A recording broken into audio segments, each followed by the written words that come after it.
Happy anniversary! I can't believe it. We're here. 59 years. Indeed. How cool. 59 years. Happy anniversary, Doctor Who. So glad you're around. Yes. Doctor Who, 59 years. So it's just amazing. So yeah, and 60 next year, but And oh my gosh, it's yeah. promising to be quite a 60th. It's there's a lot of interesting and fun uh things floating around out there. By the way, I have news today. I actually have news. Oh, you have news today. Okay. Well, let's see. I guess I unfortunately, even though it's the anniversary episode and I made a huge deal that he had to show up, and I sent Barbara and Ian to check on him. The other is still not here, but I'm sure Barbara and Ian will come back with the other anytime now. They've got to be they just around the corner at Totter's Lane. Indeed. Today, well, sorry, not today. Last week, they announced that Millie Gibson joins the cast of Doctor Who as the Doctor's companion, named Ruby Sunday, like Ruby Tuesday, but Ruby Sunday. Yes, yes. After all this time, the Faction Paradox character named Sabbath is going to become canonized on TV. Ah, is that what's happening? No, it's not. I'm sure it's just a coincidence. But there is a Doctor Who antagonist, villain is too strong of a word, named Sabbath, who is this human who stole the Doctor's heart in the novels and caused a lot of problems in the novel series, and was created by my favorite Doctor Who novelist, Lawrence Miles. And he's named his character's name is Sabbath. That's who he is. And so having somebody named Ruby Sunday, Lawrence Miles has already commented, "Oh, they're ripping me off again." The immediate thing I thought of is, are they gonna play off of Ruby Tuesday, and when she leaves they'll be like, goodbye Ruby Sunday. Yes, but they should have a Dalek stick in the words, overdub the word Sunday over Tuesday every time it comes up. Goodbye Ruby Sunday. I mean, we've got to figure out Sunday. We have to figure out. Explain Sunday. sorry. Daleks do not understand Sunday because Doctor Who is traditionally broadcast on a Saturday, and by Sunday they've all been defeated and they don't That's around true. to experience Yeah, it. it's true. Good point. And besides, Russell T Davies has to come up with a way to stop the to top the rah rah Rasputin music gig that the Master did. So 100%. That's what's happening. You called Dalek it. singing Ruby Sunday. That's the ticket. I'm placing all my money on that. That's how the wrap up for the 60th. You could even get the Emperor Dalek to join in. Goodbye, Ruby Thunder. With that, I can't do the voice, but like you need a modulator. I need the modulator. We should get a modulator. They still use an old-fashioned ring modulator for all the Dalek talking. Nicholas Briggs has this old, it's not like a digital program that he runs the audio through. It's an actual physical ring modulator built the old way they did back in 1964. So, or probably 63 was when it was built, but. So yes, and apparently she's a really big deal on Coronation Street, which I guess is also, if you live in the United Kingdom, a thing. Yeah, it's like a long-running kind of, I guess, would we call it a soap opera? Yeah, States, I think right? it's basically a soap opera of some sort. But it's like apparently like possibly more famous than Doctor Who over there. But I feel like Billie Piper kind of came from a similar background. She was a pop singer, I know. Oh, she that's was right. actually doing really well until Britney Spears came along. But I wonder why Rose never sang really on the show. That's interesting. Now that I'm wondering about it, did Rose ever sing? I don't think Rose sang. Right? I don't think so. No. So Billie Piper never got to Now, do a you do see song. one of Billy Piper's music CDs propped up on the background of a Torchwood episode. Oh, right on. So I apparently think Billy Piper exists in Doctor Who land and did record and looks just like Rose Tyler. And nobody ever comments on how Rose straight Tyler looks just like Billy Piper. stranger things have happened. Stranger things indeed. Yeah. So, so yes, new companion. That's cool. And we still have to wait till like next Christmas or something to see Yeah, them. But I don't know if there's been a date, right? Like we don't have, yeah. as far as Well, I I know, mean, we I'm sure don't. they'll drop something in November of next year, but I don't. It sounds now I'm getting the impression that all the specials they don't even start till November of next year. So it might Right. be a long time before we get to do another Power of the Doctor style hot take. So it's all going to Uh, be cold takes for a year. So if you head over to DoctorWho.tv, they've got an exclusive with picture with like all the press photos on there and stuff like that. And Shooty Gatwa looks great. He's oh kind of yeah. wearing. I'm wondering if he's wearing. I wonder if they are wearing something similar to what they will be wearing in the show. Now, Matt Smith, when he was announced, he was not wearing his doctor's in the promo photos. He was not wearing his doctor Yeah. outfit. And I don't know if Tennant was wearing his doctor outfit in his promo pictures. I can't recall I don't think so. that far. But Chris Eccleston, they did, I feel like, in that little teaser of Doctor Who's return reveal that he was wearing a leather jacket. But Well, I the don't know. first reveal of the costume was some paparazzi got some photos of an outdoor photo Uh, shoot, and they published the pictures, and nobody realized that was the costume. Because Doctor Who, especially in the classic era, always dressed in a pretty unique wardrobe, and V-neck sweater and leather jacket just was not a viable possibility right. in fandom. So we had pictures of the Ninth Doctor's costume for like a month or two without realizing that was the costume. We just thought that was his normal wardrobe. That's really funny. I like that they saved the reveal of the costume for the show. I like what they did with Matt Smith. We didn't see his costume Yeah. until the show, and it was exciting. It became a part of the thing, just like similar to David Tennant going into the TARDIS closet, I guess you could call it, like Yeah. the Wardrobe. gigantic the wardrobe. Yeah, that's a better word for it. So yeah, that was a cool moment as well. So I hope they continue that tradition. And I have to say, I think the 13th Doctor's was the most classic style Doctor Who outfit to date. Little bit of six. So classic that Russell T Davies was afraid to stick David Tennant in it. Apparently, yeah. Yeah. I still say coward. I did watch was it Mr. TARDIS on YouTube, who's got a good channel there. But Shout I out. watched his discussion of that, and I can kind of see if he's like afraid that it is going to put a big bullseye on his actors and stuff. Apparently, I've heard something about Shooty Gatwa had to hire security. So Wow. I'm like, what? That's fucked up. What is it with you? God, this is why we can't have nice things. It's true. Doctor Who, come on. Who are these people chasing these guys down? That's crazy. So, I was like, all right, I guess, there are other hills to die on, and it's not like Russell T Davies hasn't pushed some envelopes for us. Right. But I still feel like, oh, come on. We have pictures of David Tennant in drag. We have pictures of Peter Capaldi in drag. We have pictures, and it's not like Jodie Whittaker's costume is terribly feminine. It was deliberately desired to be kind of gender neutral, but There's a really cool cosplayer. I can't remember his handle at the moment. He has a Twitter handle, and I think he might have a TikTok or something.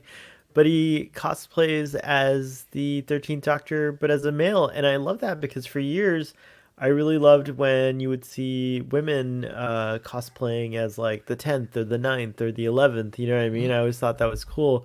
And now I'm like, oh, honestly, the Sixth Doctor works better, I think. Right. And some doctors, you're right. I literally think, oh, that's actually kind of good when you kind of eye-pleasing on a girl, you know? I think it's really cool. And again, and it looks great. I think it is a very unisex kind of outfit. I think most of, I think Osgood showed us that you could 11th Doctor cosplay in universe, apparently. Yes. I loved Osgood's cosplay. Oh yes. There was no explanation at all behind it, and it was anyways, we're getting way off topic here. I suppose so. But that's the end of the news segment. Well, I did have one other bit of news. Apparently Russell T Davies wants to tie the show more tightly in with Doctor Who magazine, and so the latest issue of Doctor Who magazine, issue 584, has a new as it always does, a comic strip in the back written by Alan Barnes, who has done loads of Doctor Who writing, especially for Big Finish, and illustrated by Lee Sullivan, who is another one of those stalwart, been doing Doctor Who art for ages guys. And it is the official it picks up right after Power of the Doctor it ends, and tells us the official opening moments of the 14th Doctor, I guess we're supposed to call him, the new David Tennant Doctor.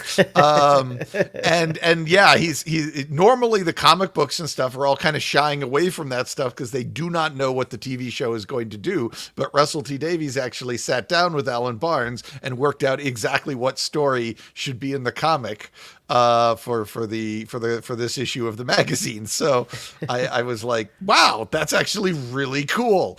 I mean, that is, is it canon? Well, Doctor Who doesn't have a canon, but this is certainly, the most in continuity the comic strip has probably ever been, in that they've got the showrunner running the comic. So, that's really cool.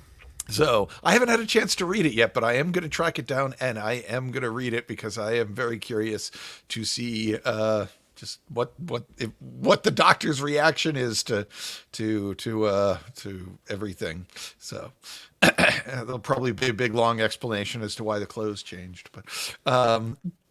I think you just tuned me into something. I just changed my screen name here. Everyone is the 10th Doctor, I think. Is going to be the big reveal. That's what the Master was getting to. The Timeless Child is actually the 10th Doctor. Not just the Doctor, but just the 10th Doctor. The 10th Doctor. In disguise. With the perception filter. All along. That's what Russell T Davies is going to reveal, that all of those other incarnations of the Doctor were actually the 10th Doctor all along. It was the 10th Doctor all along. And if you thought the fanboys were mad about people disrespecting Hartnell's legacy as the first Doctor before, wait till you find out when they reveal that he was the 10th Doctor all the time. What a cheeky Doctor that 10th Doctor was. Let me tell you. Messing up the timeline just so he could be all the Doctors that's like he wasn't kidding when he said that he was the master of time and space. They need to do? They need to do a multi-Doctor story where all the incarnations are there, but they're all played by David Tennant, but they're all wearing the original costumes of the incarnations. And then we get David in 13's costume. Oh. And so they're just a bunch of David Tennants running around impersonating Hartnell and Troughton and Pertwee and dressed up like them. The thing is, I'm going to go out on a limb here and say that David Tennant would probably really love doing of it. I think that would be amazing. Yeah, it's true. He could do it too. I think he could pull it off. Can you see? I could see David, the 10th Doctor doing the 11th Doctor would be hilarious because they've already met. Well, that's a good update as well. Lots of news this week, so very cool. Yes. But we are talking about a slightly older Doctor Who episode than Power of the Doctors. It is, let me check my math here. It is, 59 years older than Power of the Doctors. Wow. An Unearthly Child. released by BBC TV on November 23rd. Where have I heard that date? Oh, yeah, that's today. In 1963. Is that? No, that's not today. In the Humanian era, and was written by Anthony Coburn. And was, yes, the very first Doctor Who story. The first. I mean, I guess there was the pilot, but that was basically just the same script as the Unearthly Child. So, and the pilot was never broadcast. So that was basically just ended up being a rehearsal when all was said and done.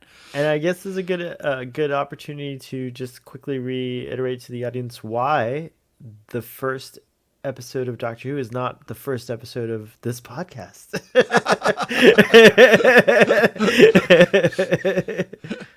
Well, we are the nature of this podcast is to focus and review the emphasis to focus on the history of Gallifrey and the Time Lords. Right. So, for our point of view, primeval Gallifrey with is probably I loved it. It's true. is probably more where things start.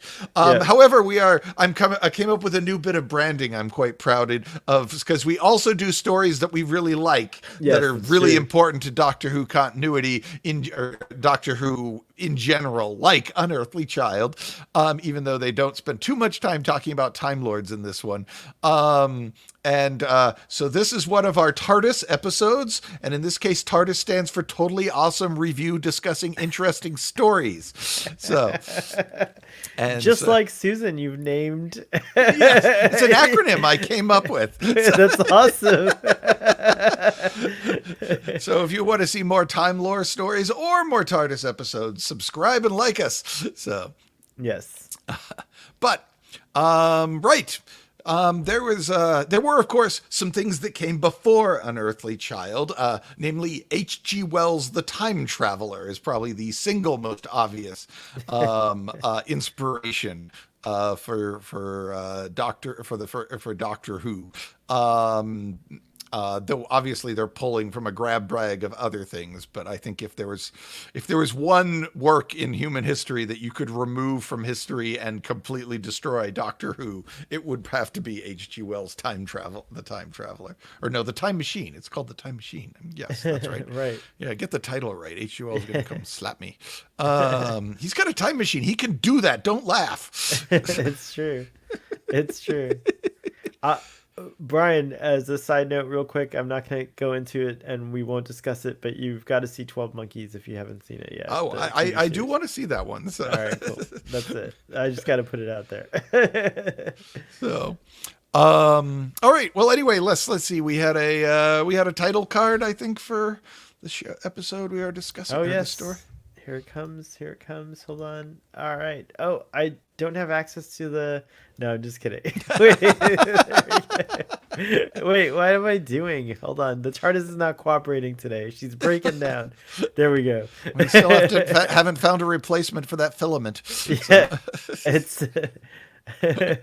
So, yes. I can put us down here. It's nice. It's nice down here, looking up at the TARDIS.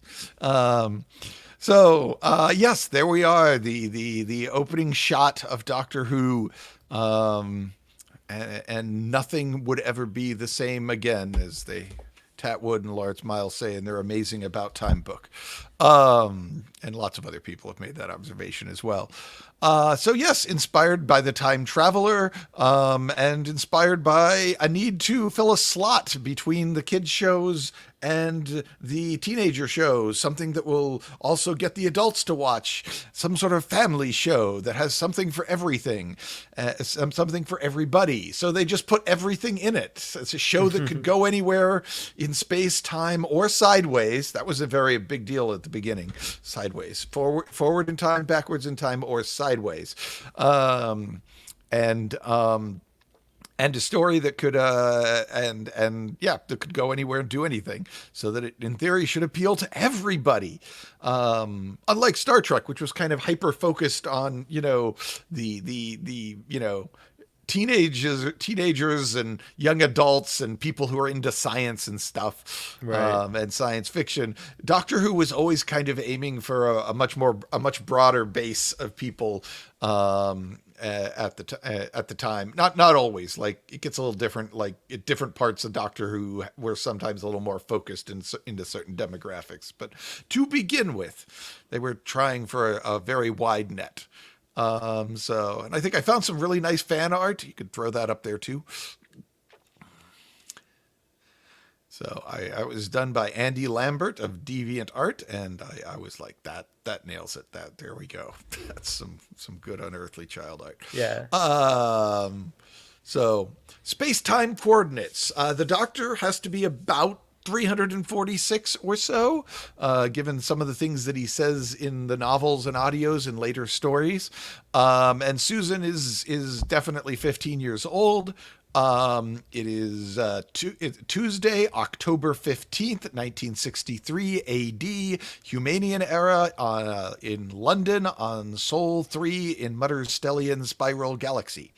And then the TARDIS takes a short hop to a different point in time on the same planet, and visits what appears to be autumn, and is almost certainly 100,000 BC, despite what the anthropologists will tell you about primitive man, and could be in what the Time Lords call the Peon era, but that's a bit speculative there, so don't necessarily get that on a tattoo or anything. Mm-hmm. So, and we're at Sol 3. yes, Sol 3. So, also known I kind of like that. It's like what are we called? Terra on Terra.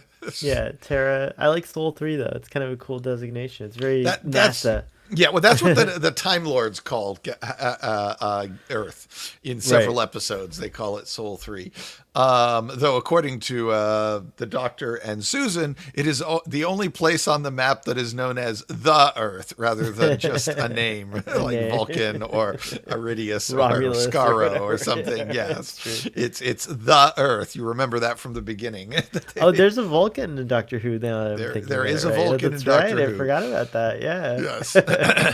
Don't know if we'll get to Power of the Daleks or not, but maybe. Probably. We'll probably do Power of the Daleks at some point. Might take a while to get there. Or we could just talk about Vulcan, like as a feature. Who knows? Whatever. We'll see. So, yes, two different time zones in this story. And what has gone before? I think the only real interesting context I could dig up for we discussed everything that has gone before in 1963 last episode. So if you missed that one, go check that out. That'll tell you everything that the Doctor and Susan and Ian and Barbara were up to in the weeks and months leading up to this story. But as far as what was going on with the cavemen, it is around the time that the daemon Azal from the third Doctor episode, the daemons, back about 100,000 years ago, he was helping humanity, or the Homo sapiens, kill off the Neanderthals. So, because he had decided Neanderthals were lame for some reason. And was decided that Homo sapiens should be the new dominant species, and was arranging to get rid of those Neanderthals. There's a very wonderful Ninth Doctor novel titled Only Human, that is all about the human Homo sapien. They're both human. Homo sapien and Neanderthal interactions and stuff with the Ninth Doctor and Rose and Captain Jack. Though Jack's kind of got his own little separate storyline, but it's hilarious. Captain Jack has to civilize a caveman and teach them how to live in the 21st century, and it's great. I think it was a Homo sapien and not a Neanderthal, but yeah. Maybe it was a Neanderthal. Anyway. And so Hell's gone. He's fallen into a time loop. Right. Well, I appear to still be here.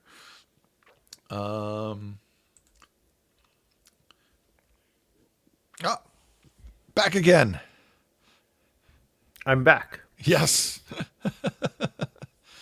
So, And one could even wonder, given Azel had certain freezing and heating powers, that thermal technology, he had some very advanced thermal technology, if maybe these ice ages that are threatening these cavemen in this story might in fact even be down to Azel the daemon messing with Earth's climate. Because if it's one thing they know how to do, it's mess with hot and cold. If you watch the Daemon's Third Doctor story, you'll see that. It's October 15th, 1963. At this point, the TARDIS has not made that many trips since the Doctor stole it. And the writer's guide and the unbroadcast pilot seems to indicate that the unbroadcast pilot just indicates Susan is super old. The writer's guide states that she might be around 880 years old.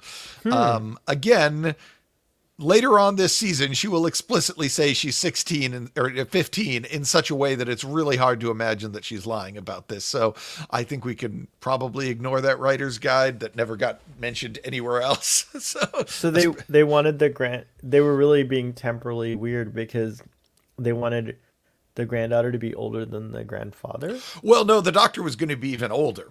Oh, I understand. Okay. But the interesting thing is the idea that I think it was going to be, I don't remember now, but the idea that the Doctor and Susan are in fact ageless, vastly older than they appear to be, was there from day one. Right. Even though it doesn't actually show up hard in continuity until the Troughton era. Up until then, we don't know how old the Doctor is. He could be 60. Right. And then in one of the Troughton episodes, he says he's 450, Tomb of the Cybermen. And suddenly all our other dating has to figure out, start collapsing in around that data point and figuring out how to post everything or where everything else fits. So we have the first episode, Unearthly Child. The Doctor finally gets a replacement for that TARDIS thermocouple filament that he was rambling about in The Unearthly Woman. But before he can install it, he leaves Foreman's junkyard to prevent Susan from abandoning him. In the process, he kidnaps two humans named Barbara Wright and Ian Chesterton. And the blessing star, that finite probability generator that he'd got picked up on Takunda, gets left behind in the junkyard. I guess it wasn't on board when he left, so he could no longer have a magic luck device to help him. After being sabotaged by his 11th incarnation, yes, the 11th Doctor went back in time, snuck into the TARDIS before it left, and sabotaged the chameleon circuit. So that the chameleon circuit finally fails, jamming the exterior in the form of a British police call box. The chameleon circuit, meanwhile, will continue to generate new plasmic shells for the TARDIS for the next several hundred years. But instead of implementing those shells, they will be stored in the TARDIS shell room with previous shells. And so in the Eighth Doctor novel Interference, and we're back to Lawrence Miles again, the companion Sam is wandering through the TARDIS and finds a vast room filled with all these objects that are about the right size to be a disguised TARDIS and have a door piled high. just you can't see the floor at all. There's just hills of them stretching off into the horizon. all these objects that the TARDIS carefully designed disguises that the TARDIS came up with and then did not implement because the circuit is broken. And every time the TARDIS lands, a new one appears in that room. So yes, there was probably a boulder or a tree that showed up for the first time in that room on this particular trip. It's not even clear if the Doctor even knows about this. I think this needs to be on screen at some point. It would look amazing, yeah, wouldn't it? Despite the instructions on the police box that say that the doors should be pulled to open, the Doctor will continue to push them open inwards for centuries. And for centuries, the TARDIS will resent this disobedience. Have you ever seen a police box in real life?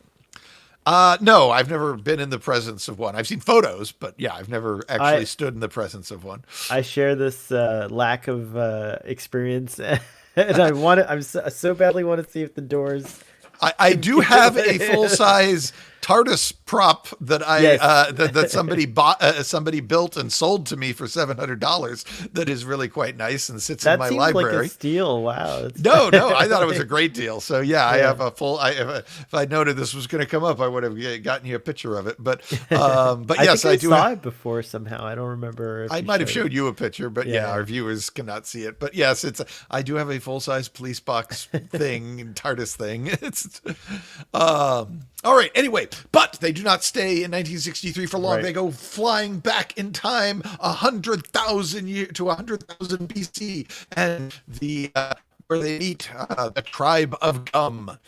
The Doctor acquires his first human traveling companions. Together, they give primitive man the secret of fire. Susan is sure the Doctor intended to take Ian and Barbara back home immediately afterwards.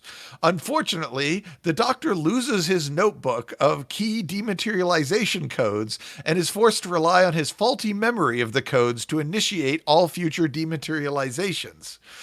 Rather than admit to the humans he doesn't know how the TARDIS navigation systems and most of the other systems on the ship work, he lies and says that there's a fault in the system. The Doctor So lies from the start. yeah, yeah, and the novels explicitly say that notebook is why they had no chance of getting back to 1963 London afterwards after this story is because they lost the notebook, which is interesting because Susan finds the notebook, picks it up, and says, "This is super important. This is the Doctor's notebook. He would never leave this in the dirt."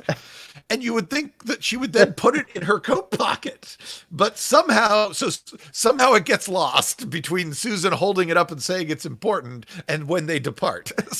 I can believe that Susan is a teenager because that's kind of like the type of thing a teenager would do. Like an 800-year-old time lady would definitely have thought, no matter what she looked like, would have definitely thought to have saved that little book.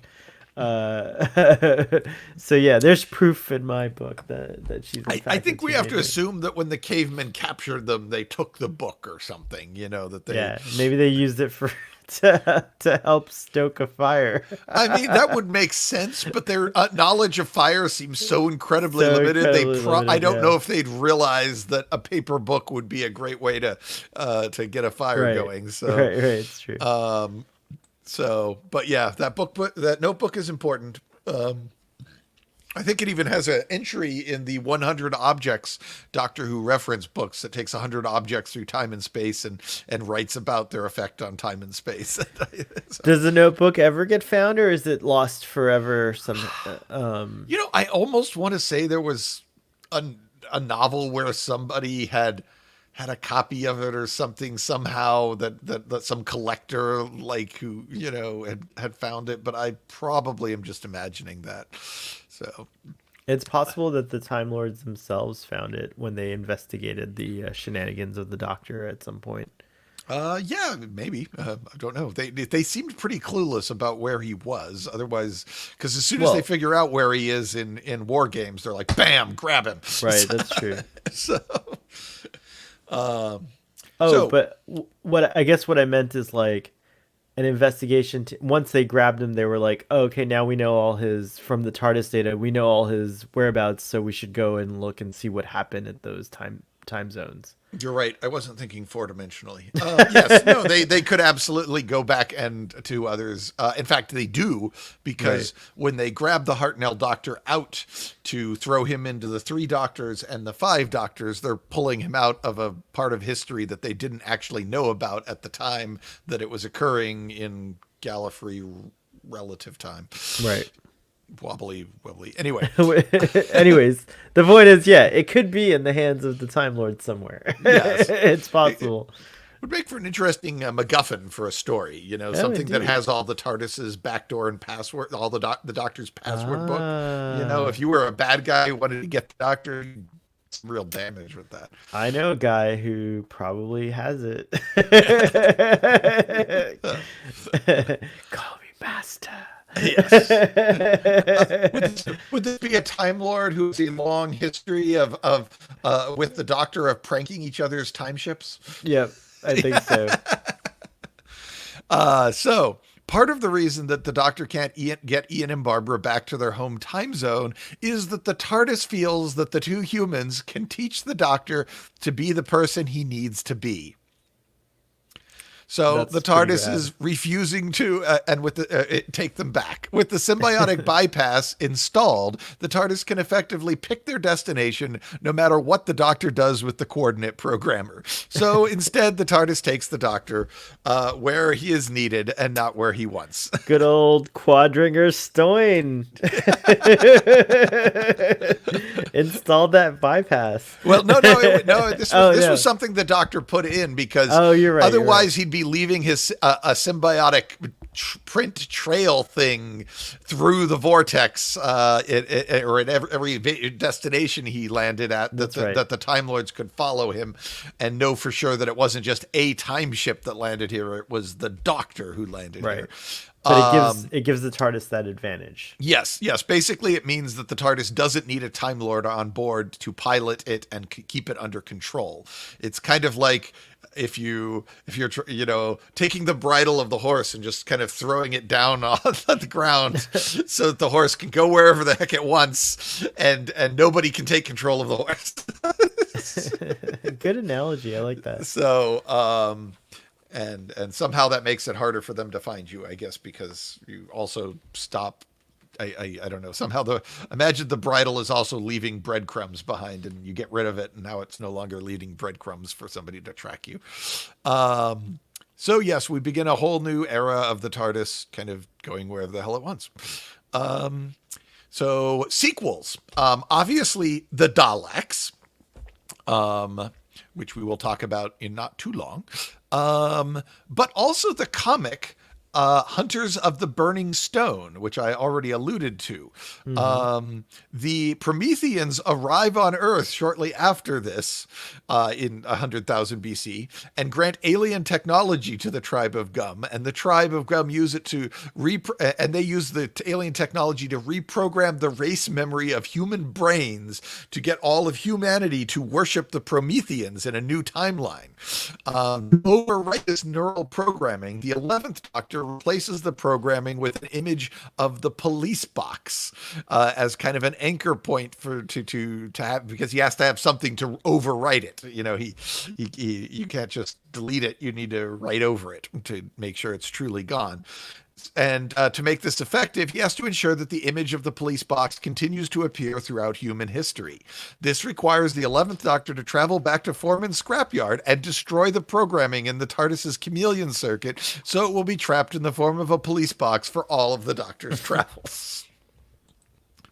So, if you were wondering, of course, the police box also shows up with the fugitive Doctor.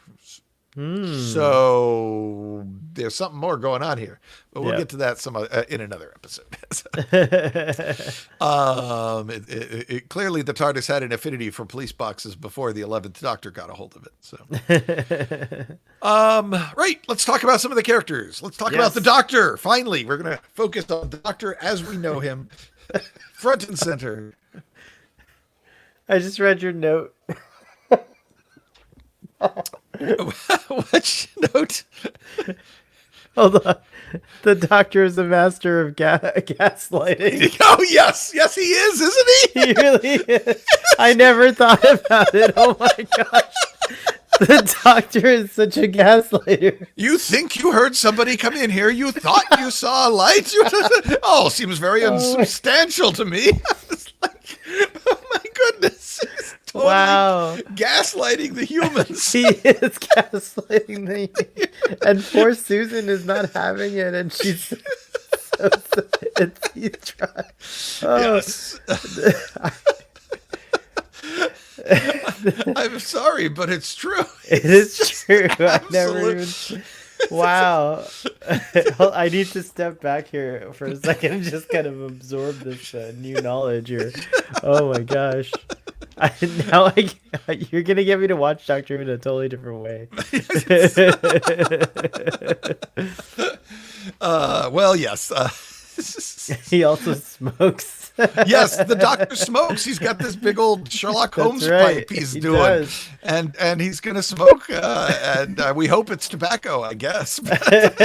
I don't know. It could be space tobacco. Yeah. Does the Doctor never smoke again? Really, I guess, right? Yeah. I mean, maybe it crops up in a novel comic, but I can't even remember that. I'm pretty sure that after smoking gets him clobbered on the head by a caveman wanting the secret of fire, he just gives up on smoking altogether.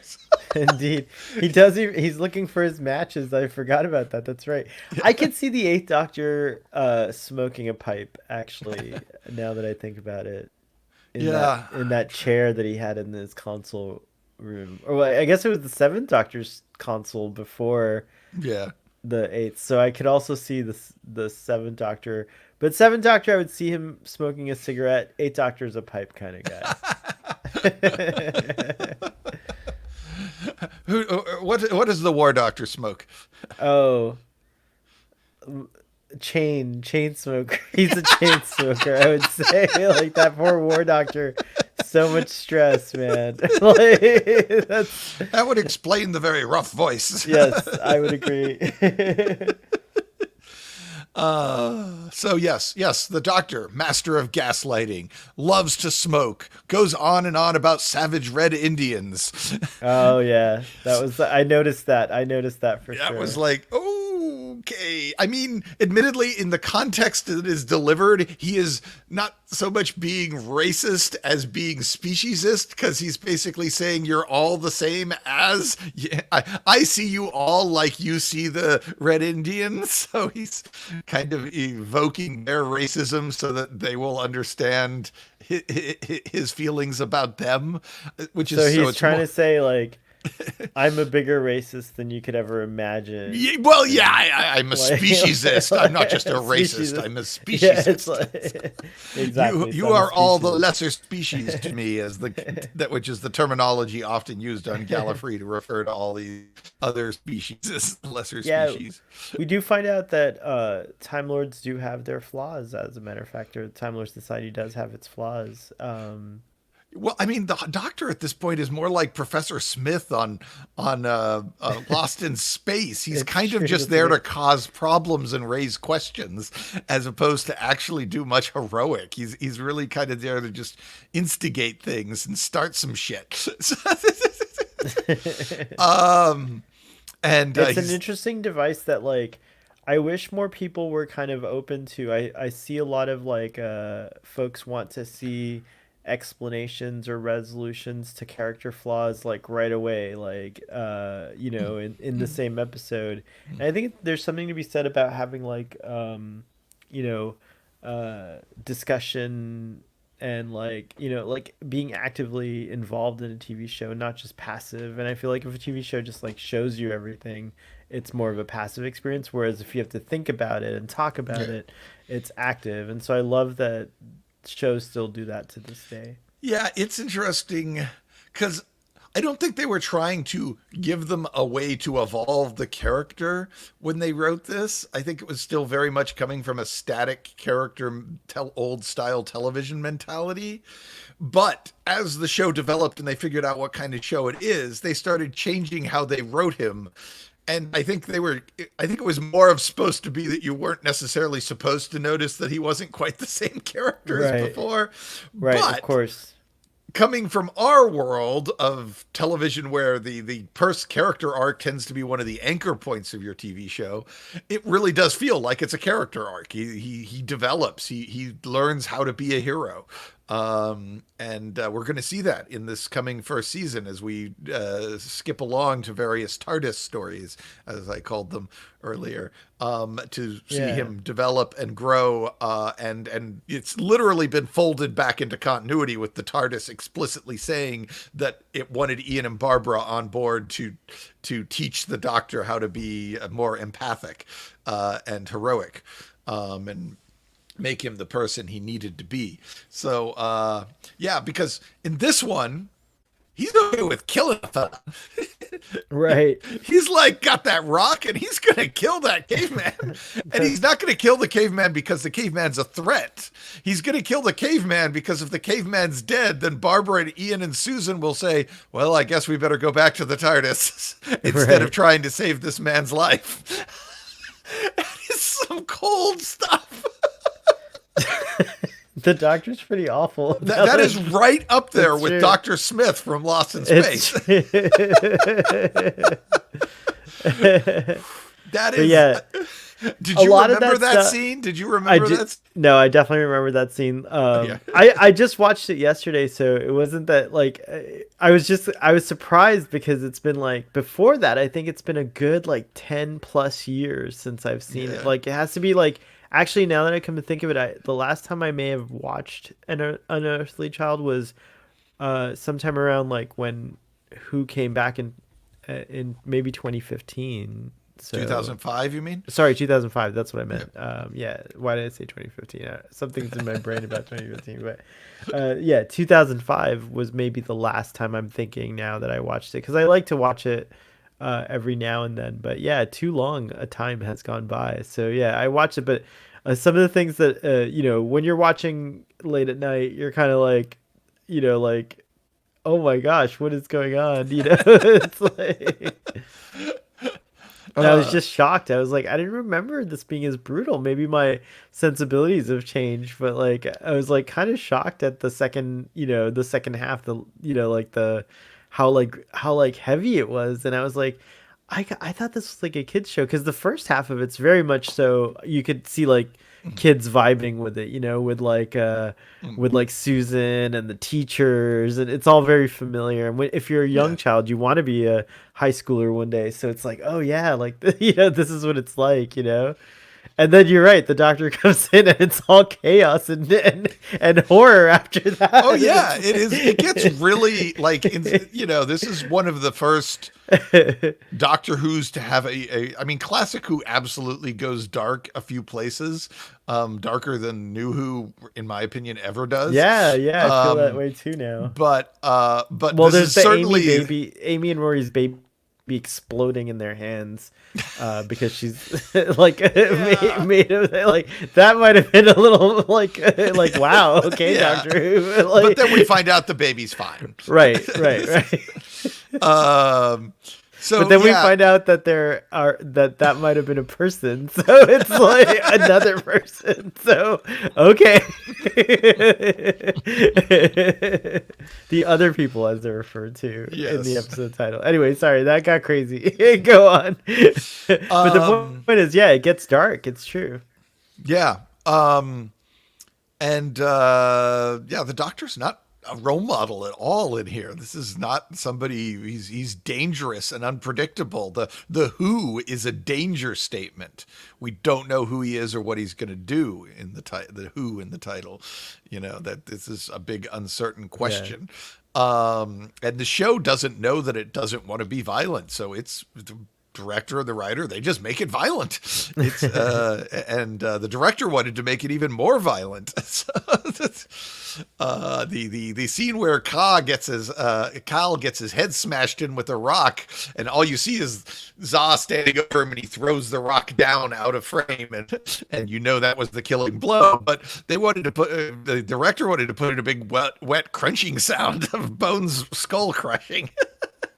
It felt like kudos to the actors because it did feel like they were actually fighting. Like it did feel like it had like stakes, you know what I mean? Like it felt brutal. Like I was very impressed. Yeah. It's they shot all of that with film.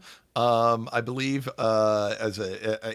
because that's easier to edit than videotape was, so they could just cut the strips and tape them together. So when they needed to do a big action scene with a whole bunch of shots, they shot that in film. Like it was like one of the first things they shot was all of the film shots that needed the special the fight scenes and the TARDIS materializing and dematerializing.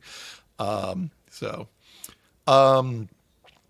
I also thought it was interesting that I didn't catch this till Tat Wood pointed it out, but the Doctor is like really angry and upset, and he's really stressed out that Susan might leave, and he's willing to do crazy stuff like just take off without installing the filament and kidnap humans because he's so worked up. And then as soon as he's like in this new time zone, he's like, oh, let's go check it out. He just forgets all about them. He leaves weird aliens with his unsupervised with his granddaughter in his time machine and just goes running out the door. And we kind of did see that in the beginning too. He was just like all about, getting out of the TARDIS and checking out strange new worlds, I think that's a trait that we see come up again several times here and there. Yeah. I'm just thinking of like kind of like twisted a little bit into a different tone, but the 11th Doctor was kind of like that. He'd like start out doing something and they get super distracted and excited about something else that everyone's like, what are you doing? Yeah. I feel like spiritually, the 11th Doctor. It's funny that you say that that there was an adventure where the 11th Doctor went back and sabotaged the Chameleon Circuit, because in my mind, I feel like there are the 11th Doctor and the first Doctor, and maybe the second Doctor because of the look, more or less. But there's a lot of like Matt Smith did a pretty good job of kind of referencing and updating this kind of like professorial eccentric. I guess when I think of doctors who are like Hartnell, I always think Capaldi, but no, to me, even though they were a good pairing, I feel like Capaldi was a very modern Doctor, whereas I felt like Matt Smith to me felt like a callback. This is going to be like a wild take. We'll talk more about this later, but to me, I liked the new iteration of Hugh, but I felt like it was missing something until Matt Smith came on the scene, until the 11th Doctor. And that's the first time where I felt like, oh, this connects now to me a lot more with classic Doctor Who. Like, whereas the 9th and the 10th Doctor did, but the 9th Doctor definitely didn't connect to me as well. Yeah. Russell T Davies was very much about trying to distance Doctor Who from the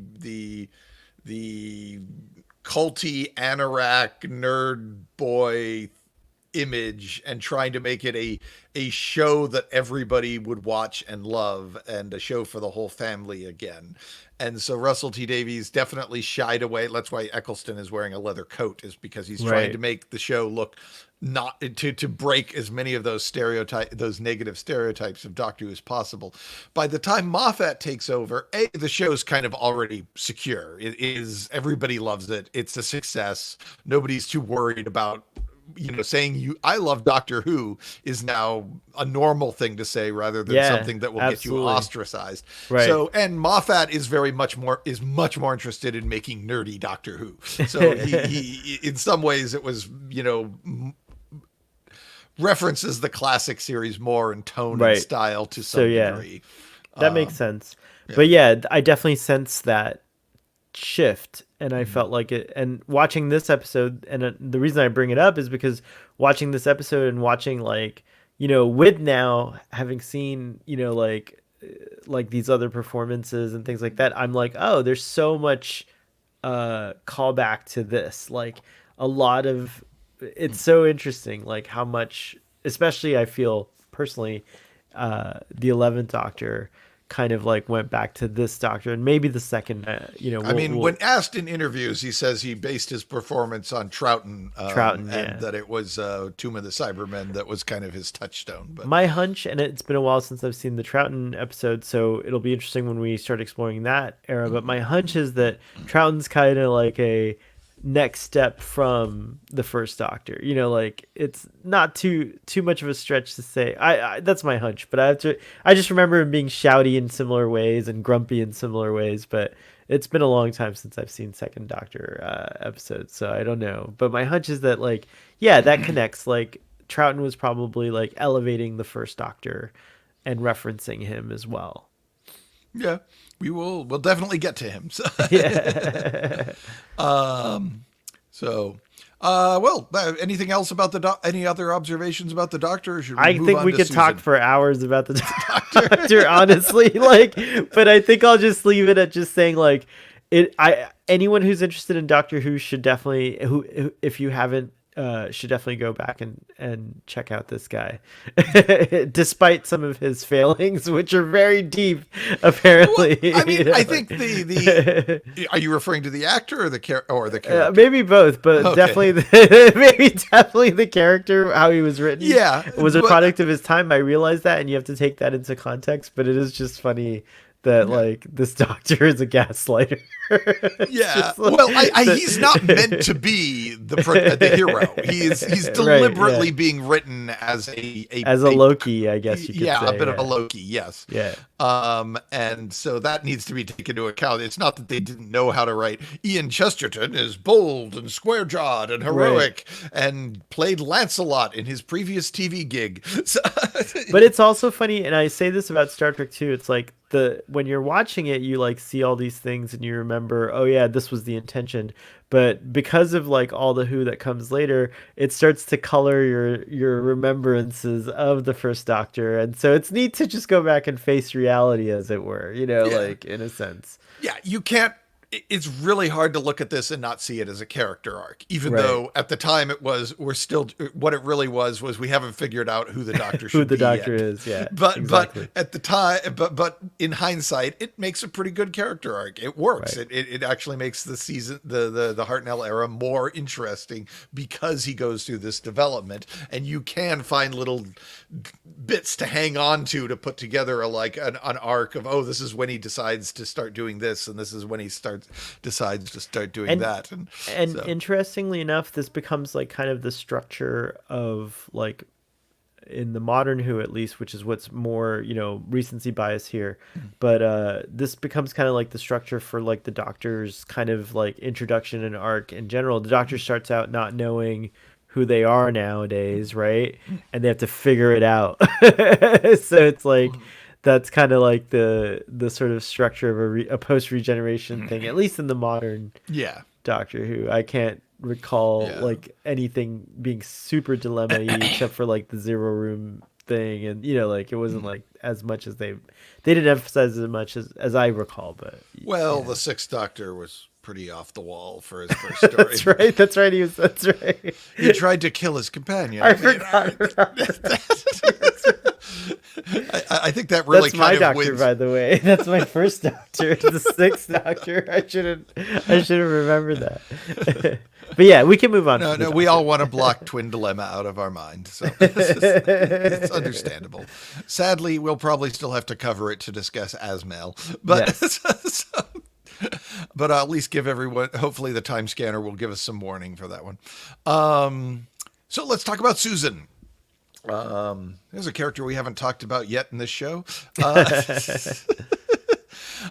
It's interesting that this is our first view of Susan, and just like they haven't figured out who the Doctor is yet, they haven't figured out who Susan is. At this point, they're still under the assumption that Susan could be really cool, and so they're like, Susan's both Ian says Susan is a genius, and the Doctor says relative to humans, Susan is a genius,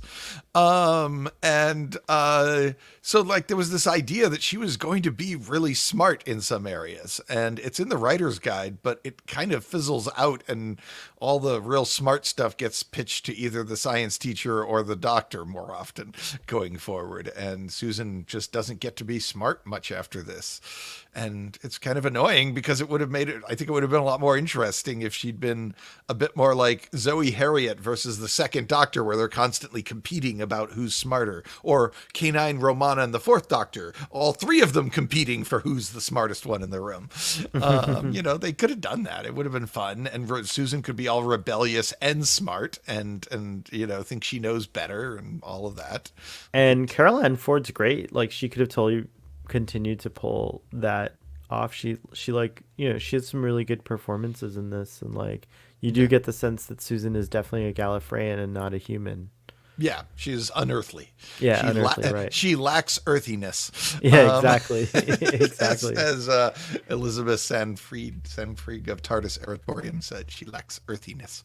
Her hairstyle was created by Vidal Sassoon, the man. Vidal Sassoon. They actually hired him. They said, we want a hairstyle that will be super fashionable in a year or two. Because she's supposed to be out of sync, so she's going to have, and he nailed it. That is the hairstyle she has is the style everyone was wearing in 64 and 65, or at least a much more common style, perhaps because of his work. But, it's true. But yeah, he totally knocked it out of the park with that hairstyle. And I was amazed when I read this because I was like, wow, they sell that guy's products here in the U.S. That guy's really well known, and he did Susan's hair or Carol Ann Ford's hair. So I thought that was just mind-blowing bit of trivia there for me. So. I think you can still go to the Vidal Sassoon studio in New York City and get a fancy haircut there. Apparently, if I had reason to cut my hair in or my wig, as I have a wig these days, like the 11th Doctor. But if I did have to cut it, I would love to go get it cut by a Vidal Sassoon stylist. You know who likes haircuts? 7th Doctor. He does use it. He gets them to relax when the monsters are really stressing the 7th Doctor out, and he has the time. They're not like it's a long-term problem, not a instantly chasing me down the street thing. He will go and get a haircut while he puzzles out how to solve the problems. He finds it really relaxing. Haircuts are relaxing. I used to love when I had hair. I used to love getting a haircut. Now that you get haircuts, they're relaxing. They can be nice. Yeah. No, I had a really. Yeah. I don't know if people can tell. It's much shorter than it was like two or three episodes ago. Looks sharp, yeah. So, I would argue that part one, the first 26-minute episode, the one that's literally titled "Unearthly Child," is the best Susan TV episode. I think she gets more to do, more interesting things to do, and is striking and memorable, and you want to know more about this girl. And it's kind of sad that her first episode is also her best, and it's not the actress's fault. They just kind of there isn't much. Once they parse out the various bits of storytelling for the Doctor, Ian and Barbara, there's just not a lot left for Susan that is terribly, I don't know, interesting, I think, to do. And you can see this starting to fail even before this story is over in parts 2, 3, and 4. And it's a shame because I just love Carol Ann Ford, and I love the concept of Susan. And I'm always frustrated by the writer's failure to come to terms with how to best execute her. Execute her story arc. So, yeah, she and what an impression it makes, because she's a fan favorite to this day, and people are looking out for more Susan. Yep. Yeah, she's still around. They got to bring her back for the 60th. They gotta. Please do it. Yes. Yes. Yes.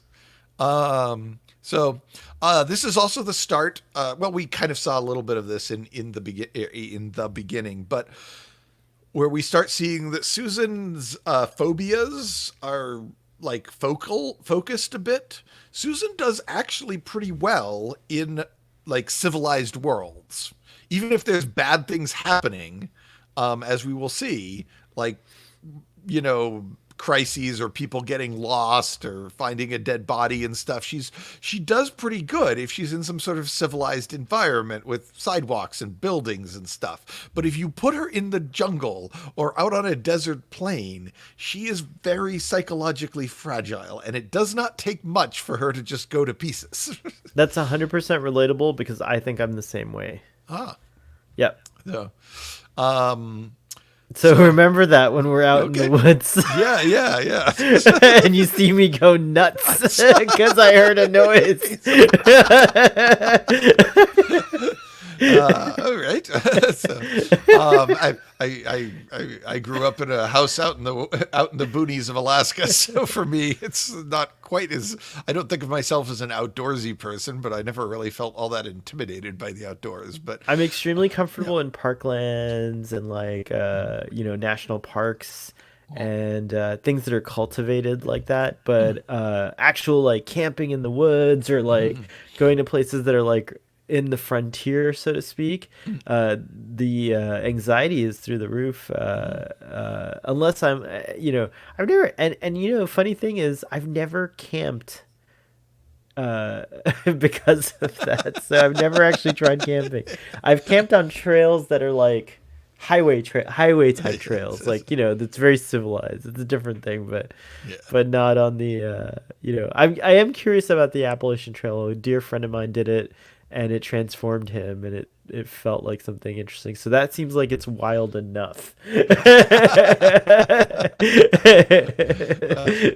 guess when I don't go regenerating on me too soon. So, we're still establishing the fan base for this version of So Hell. And of course, if I'm with friends and loved ones, I feel a little more secure. But that anxiety is very strong. I'll just say I related to that in the scene when they're in 100,000 BC, because I kind of was like freaking out myself watching it this time. Like, I guess I was empathizing a lot with Susan, but all of them really, because remember they all kind of go through the shock of. I think Barbara was the most collected in that scene, and really throughout.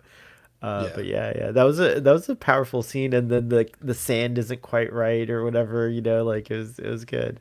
Yeah, this is not about the trip of a lifetime. Yeah, exactly. This is not the trip of a lifetime. This is, this is not, oh, did I mention it already also travels in time? No.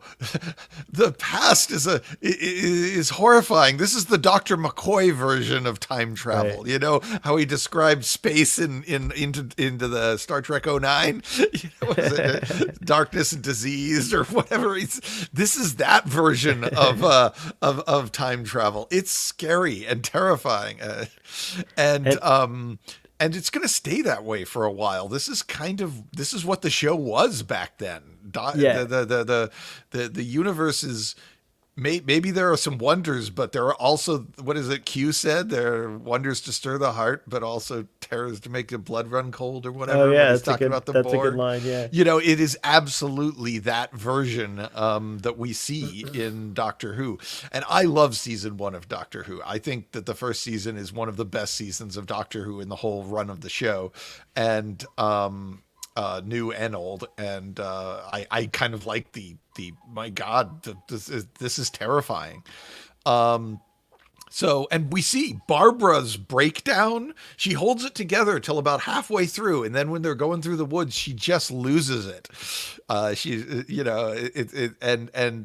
the way that that is acted, that is scary. That is disturbingly like the kids are watching, and it's the school teacher, it's the mom character, and she's just going to pieces. And what hope is there when your parents, who are clearly Ian and Barbara, they're space mom and dad, right? And they're clearly the responsible ones, not the doctor. And Susan is clearly unreliable. At least she's trying to be good, but by now she's had a couple of breakdowns. But when Barbara loses it, it is chilling and feels very real. And it's a testament to Jacqueline Hill, right? Yes. Yes. Acting. I think she keep an eye on her. She is like one of the best actresses in this show. She's really good. When we talked about her last time, I was paying more attention, and I was like, wow, yeah, totally. Yeah. And Barbara starts everything. She's the one who says, "Hey, this Susan girl is weird. We should follow her home," like school teachers do. I love the doctor's kind of like, oh, and so you chose to like stalk her basically. Like he's just like so appalled by the invasion of privacy and like the sheer like it's really funny. That whole exchange actually is really like clever and delightful and kind of dark also, like as you say, like that doctor. Yeah, no, he you can kind of almost see that. I'll leave it up to you to decide whether or not he had some of those speeches prepared for whatever craziness that might happen if somebody showed up in his junkyard, and how much of that was like just the Hartnell doctor improvising. So how funny is it later on, when the it's funny you put the 11th Doctor in my head, and he's my favorite Doctor, so I'm going to reference him a lot, I guess. But but how funny is it, like when the 11th Doctor is locked up in the sorry, what's it called, the Pandorica. And before we know who's in there, they're describing this creature who's like an imp, and like, like, remember, I was genuinely surprised that the Doctor was inside the Pandorica because of the way that they were describing him. I was like, and even the Doctor himself, the legend that he had in his brain, he's like, I think it is actually the 11th Doctor who says that it's rumored there's like this like dark creature and like this like like terrible imp like or whatever, right? And I'm like, now I'm like, shit, that was you. That was the first you. Like you were like that. Like you were to be afraid of. Like you wouldn't have batted an eyelash at leaving a world to burn. Like. Or he would have batted some eyelashes. Maybe. I don't know if he would have done more than that. So, anyways, that's just a funny thought I had when we were while talking about this. So yeah, Doctor Who happens because Barbara is curious. Right. So if she hadn't have been curious, none of this would have happened. It's also noteworthy that the moral high ground clearly lies with Barbara and Susan. Ian to some degree and the Doctor completely are ruthlessly pragmatic. Yeah, and true. It is up to Barbara and Susan to say, no, we want to be heroic. Even though it's hard and tricky and dangerous and might get us killed, we want to do we want to be the better man. Whereas the Doctor is all about trying to play by caveman rules, which is to his strength as well. Yeah. But it is he accepts the situation as it is in a way that everyone else keeps going, but that's not right. That's not how they do things where I come from. And the Doctor tunes into, no, we have to live by their rules if we're going to survive. And we need to, if we're going to manipulate them, we need to manipulate them using their rules. And he figures that out real quickly. So that's kind of our smart part of the Doctor, the genius of the Doctor that comes out. I've heard it said, and I'm kind of going to keep an eye open for this, that the Doctor tends to be a very noble soul when he's acting impulsively and on instinct, but when he has time to think things over, he tends to be a lot colder and more ruthless. And that certainly fits with this story, where he was going to kill a caveman, but he doesn't kill him right away. It's like after he's had a few moments to think about it, then he decides maybe he's going to kill this guy. And he kidnaps Ian and Barbara, not right off the bat, but he a little ways into this when he's had some time to figure out what he's going to do about these intruders. So certainly that idea fits the story well. Anything else to say about Barbara or Susan? No, I think we covered everything. Yeah. I think, yeah. Yeah. Oh, we never put Barbara's picture up. Come on, put Barbara. Oh, geez. Yes. Oh my gosh, this whole time. Yes. Let's linger on Barbara just a little bit. A little bit. Yeah. Keep an eye on her. She's a smart woman and one of the better actors on the show. So yeah. Lovely actor. Yep. Yeah. And Ian is certainly the most like predictable hero for a science fiction adventure story of the bunch by far. And it's very clear watching this that Ian and Barbara are the leads. This is Yeah, their totally. story. Sorry to say this again, but Rory and Amy are kind of like the updated versions of Barbara and Ian in a way. So yeah, there's another parallel to the, Yeah. at least if Matt wasn't referencing it, Moffat certainly was. Yeah, no, I kind of feel that's a fair statement. Amy and Rory, the New Who tends to kind of have the companions become a very dominant force in the narrative. Rose Right. kind of is the story's almost more about Rose than it is about the Doctor, and we're gonna see this first season is more about Barbara and Ian to some degree than it is about the Doctor or Susan. Right. And certainly in this story, the writer thinks they're the leads. The writer's absolutely making them be the protagonists and the heroes. I also think that both of the actors, William Russell and Jacqueline Hill, take relatively flat roles that they are given in script and inflate them into something that feels very real and three-dimensional. They have a chemistry, yeah. Yeah, they've got great chemistry and they feel real. They or at least they feel more real than they should given the dialogue they have been given.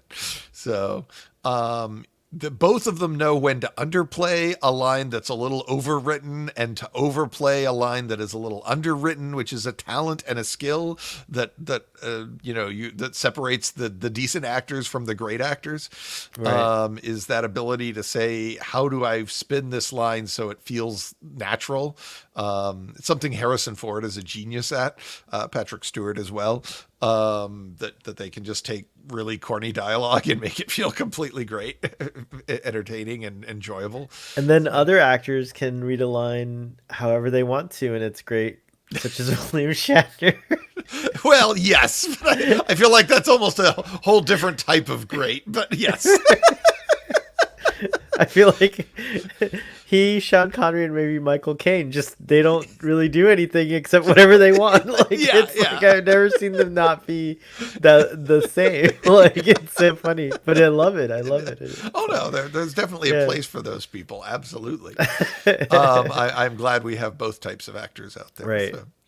So yeah, Ian's great. I love Ian. I was a science teacher in high school. I can relate to that. So,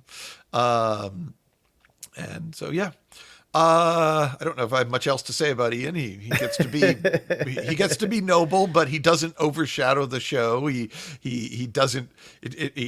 Barbara is every bit his equal in the narrative, and the Doctor he at the end says no. The Doctor's the leader of our tribe. I was pleasantly surprised to see that the female characters were were given so much. It's a plus on Doctor Who, from like I think it does an even better job than Star Trek did. It kind of does what the pilot, the Cage wanted to do, I think, with number one. And so kudos to this show for doing that for women. I think that's pretty cool. Yeah, Susan may have her screamy Mimi moments, but she does, at least in this story, get more to do than Janice Rand did as far as being something other than just the girl. For sure. And Barbara, certainly, I mean, how long do we have to watch the original series before we find somebody as strong as Barbara is in the story? So, I think it's like accepting number one, but yeah. And I think obviously Uhura, we know that Uhura and Chapel were both, sidelined a lot and didn't get as much attention. So really, I don't think we see it until like TNG in some ways, like I would say like maybe Star Trek 5, but it's a little too late, by that time. Like there's so much history on the original series. Yeah.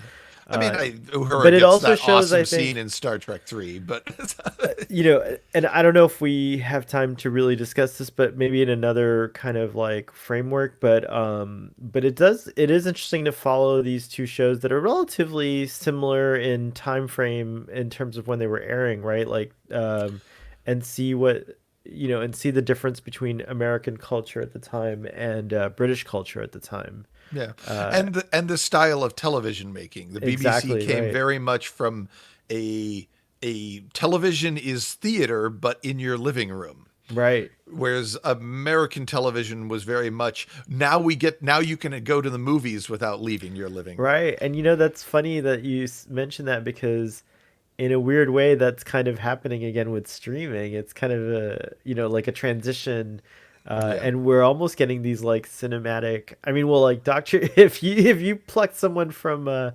60s and brought them to watch Doctor Who of the 2000s, I think their minds would be blown. They'd be like, Oh yeah. "What?" It's like, but that being Uh, said, also, it ages well. Like, I didn't have a problem with any of the yeah. the sets. The sets didn't feel like cardboard on Doctor Who, like what one maybe is led to believe. Maybe Yeah. it does at some point later.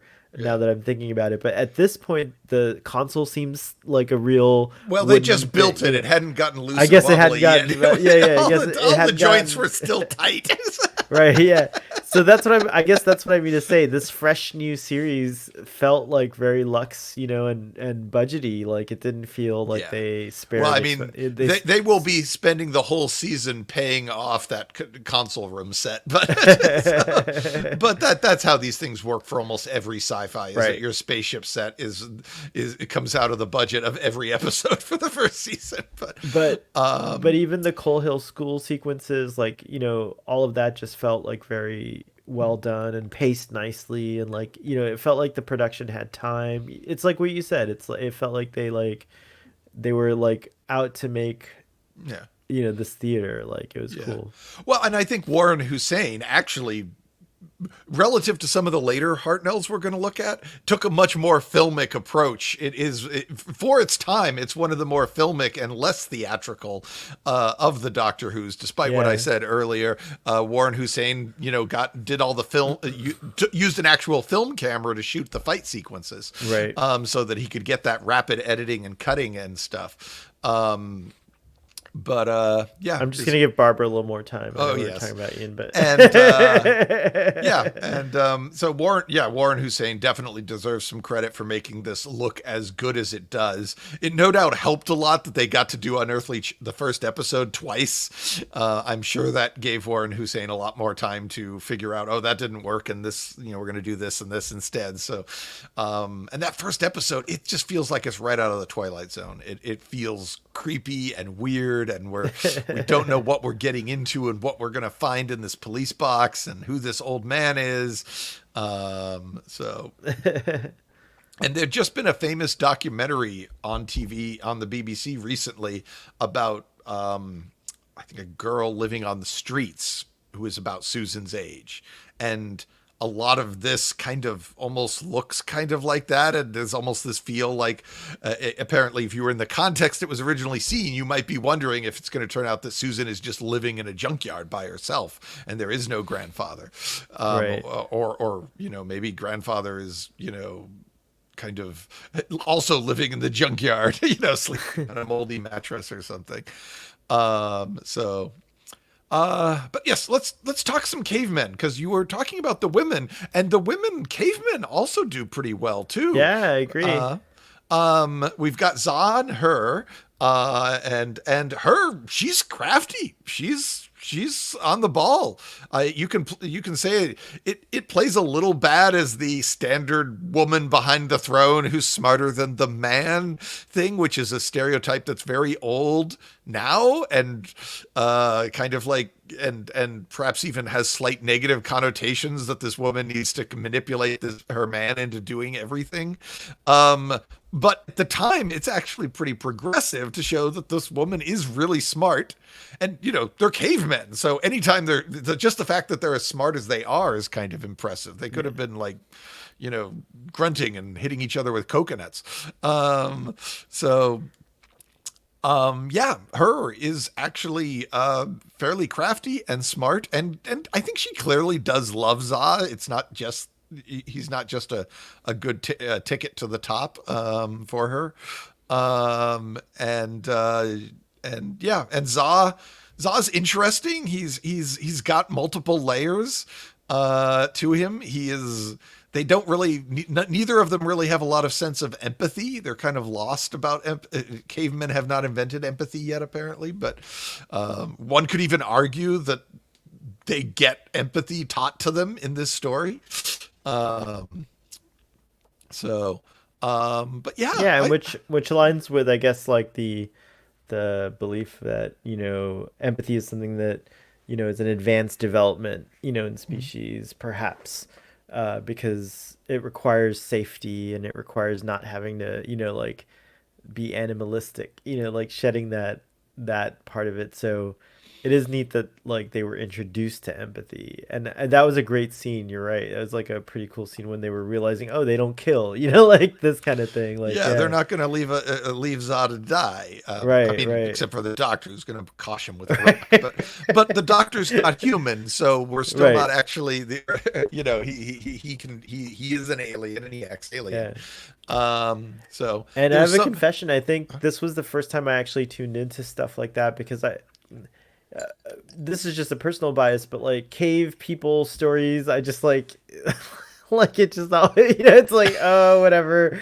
Like, I don't know how interested I am in this, but you know, now that we've been doing this like kind of series and we've seen the Shibogans and like you know, we've kind of studied like prehistories of Gallifrey, I guess, in alternate worlds.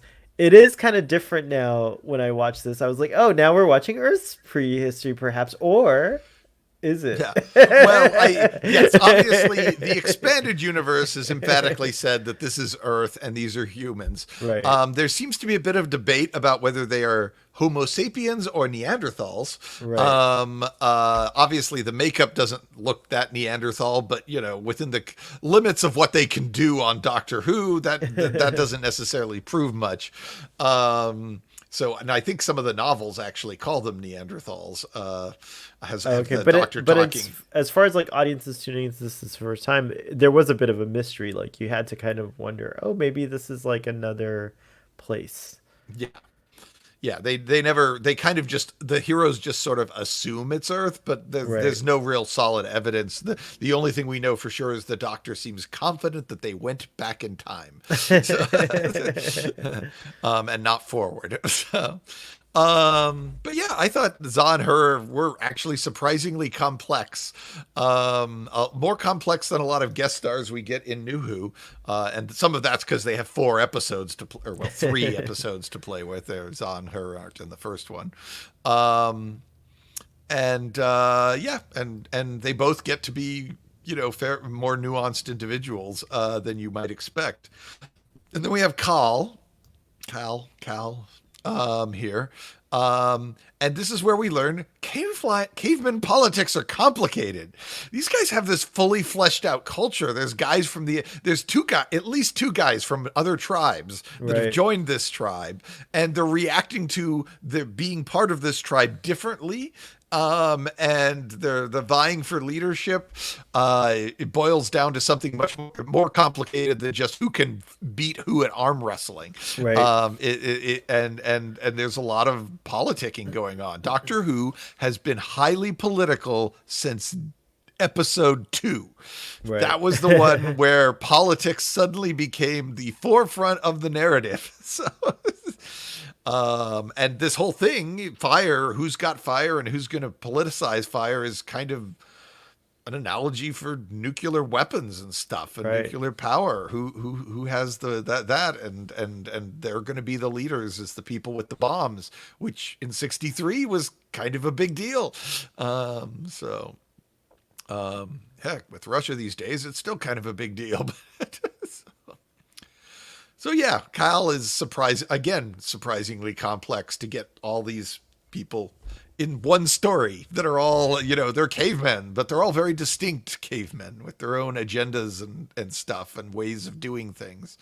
And then we have the old mother who doesn't get a proper name.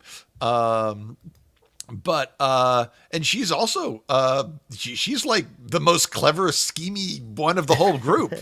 And one can see this as perhaps, women are schemy and untrustworthy, which is a certain negative stereotype but again, you're writing a caveman. This is for the time that it was released, this is actually showing the women are fairly smart, and you should not underestimate them. And they are, they could have easily made the cave women, meek, submissive things, and they did not. They decided they were going to show this culture as having all sorts of divisions and factions and stuff. It comes off as a bit of a, the women do sort of fall into cliches, but they're cliches that were considered somewhat positive at the time.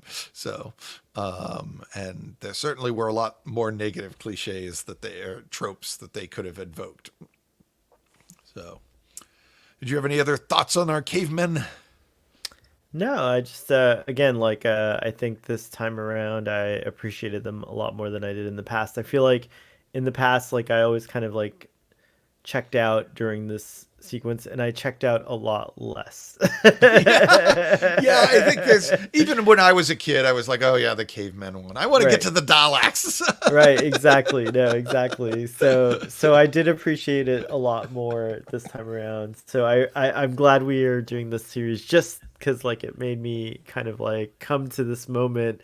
And like I have to say it was fun to this podcast is by no means over, but like to come to this point was fun, to get all this like juicy like stuff to build the anticipation. And so yeah, well crafted, sir. Oh, well, thank you. as far as a journey is concerned. I will say I one of my OCD things is putting together the proper order of things to look at or experience or view or read or listen is kind of a fascination. That sort of meta story that you can build out of the individual stories is a fascination of mine, and so it's kind of the heart of the website to some degree. Do we go back to a kind of prehistoric era again in modern Who? No, right? We haven't yet gone back there? Of Earth, I should say. Yeah, I feel like no, right? I mean, we go back and do Fires of Pompeii and stuff, but that's all. But that's history. not really. Yeah, that's like way more advanced. Yeah, that's not they're writing, and that's like practically like the same as today. Yeah. We meet. We meet. What is it? There's a Neanderthal who shows up in Ghostlight, but he's been transported into the future. So we have dinosaurs on a spaceship. Yes. Yeah. Well, obviously there's the Silurians. I guess they're all prehistoric from a human point of view. Time Flight takes place back during like the Pleistocene era or something like that. So I think it'd be fun to go back now and maybe incorporate I think the neat thing about, for me, the neat thing about this type of thing going back to a prehistoric era is to learn the latest that science knows about humans in that time. Like it's a great opportunity to like tell a good story and then depict like early humans. And I think we've definitely learned a lot more about early humans, since this time. So it'd be interesting to kind of like see the difference and have a comparison of like, just from a, anthropological television history perspective, I mean, it's a big ask to assume that Doctor Who writers are going to research real scientific stuff. It was a bit of even back when the show was supposed to be educational, like now, in the story that we're reviewing, it still wasn't all that accurate. Oh yeah. I mean, I understand and I agree, but like it's still reflective of I think it would still be reflective of the general thought of the time. And so I think nowadays we have like I'm trying to think like the depictions here, like I think like some of the we have no idea what their language would have been like So we Yeah. can't obviously like have them speaking in a you know, like a native language. So that's Well, also an interesting thing. You always have to have cave people speaking a kind of like grunty English. You know, well, the like early drafts had the cavemen all just miming and yeah, grunting, but somebody said, "Oh, forget it. We're just going to have them speak English." English. And Yeah. then we wait all the way until Christopher Eccleston before we find out why they're speaking English. And speaking of Christopher Eccleston, being Only Human is a great Ninth Doctor novel that does exactly what you ask about Oh, going back okay. and meeting human and Neanderthal tribes. So, Yeah, that's what I want to um, see. I have a really good friend who's a scientist who you know, kind of studies that period heavily, and I haven't talked to her in a while about her like research and things like that.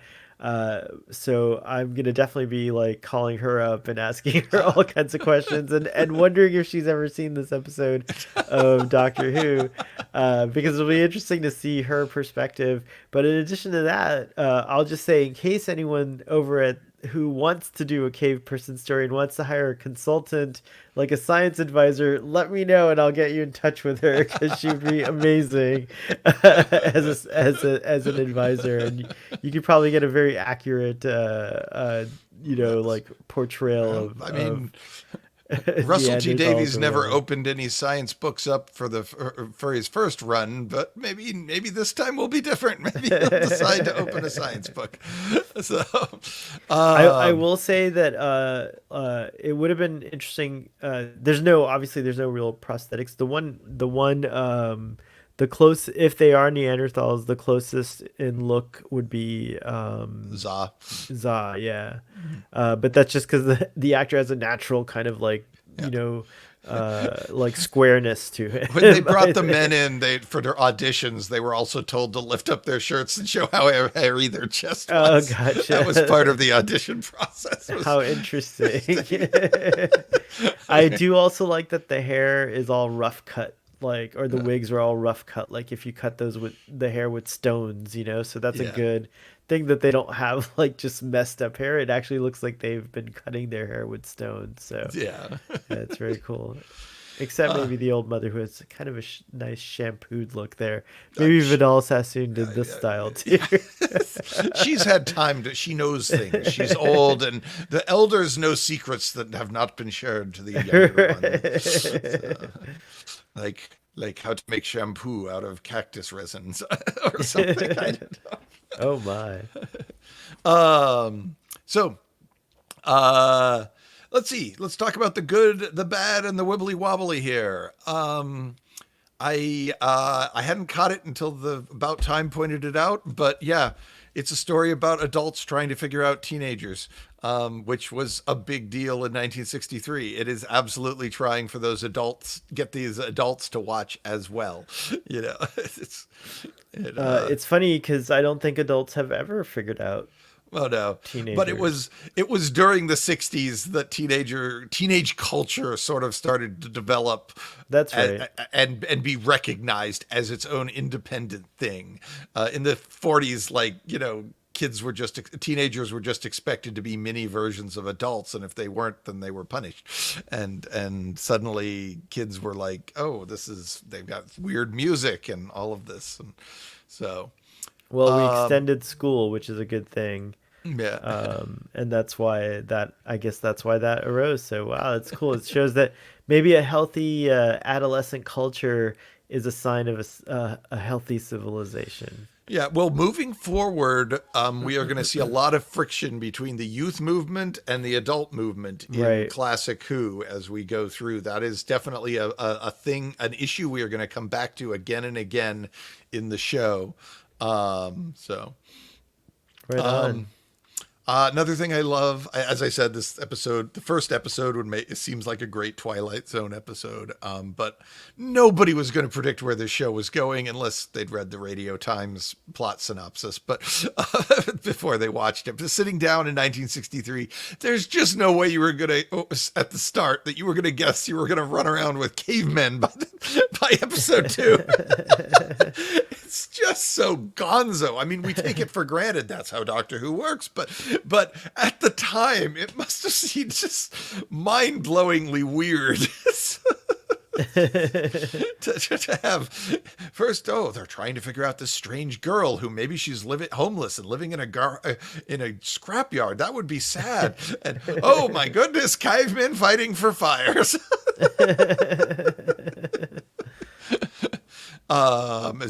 Police boxes that are bigger on the inside than on the outside. It's just completely daft that Sidney Newman not only greenlit this thing, but actually came up with a lot of it. It was like, it should do this. It should do this. We get to see the Doctor and his crew basically create human civilization so that they can then protect them for the whole rest of the next 59 years of Doctor Who. Very interesting. That's kind of, they give humans empathy, they give them fire, they make humanity. Hence also kind of maybe imparting a little Time Lord along the way. Yeah. I have a question. Time Lords mastered space and time. Why do humans have a time agency? Because humans want to master stuff too. But how is it that the Time Lords allowed that to happen, or is that a Doctor intervention? I'm not. There was some species that once they started developing time travel, they would be contacted with the Time Lords, kind of like a Star Trek First Contact warp drive thing. Right. And they would work things out. But I don't know if they've ever explicitly said why the time agency is about policing the timelines and making sure people don't screw up timelines. Oh, so maybe they somehow report to the time. Well, it's like lesser. Yeah. Hey, you take care of the lesser anomalies now that you have time travel. We'll give you a job. Certainly, if there's an agency they're going to give a pass to, it's the one that's doing the exact same thing they are about running around stamping out dangerous time travel. That's cool. That's a good explanation. So, to some degree, it's like, oh, well, there's this guy running around playing like he's a cop, but he is actually stopping criminals and making the streets safer. So, as long as he doesn't have a gun and doesn't show show a badge and claim to be a cop, maybe we'll let him run around and be Batman or something. So, right. But yeah, I don't actually know the full story. It might be that the way the protocols of linearity work is that the 51st century is more tied to the post-Time War era.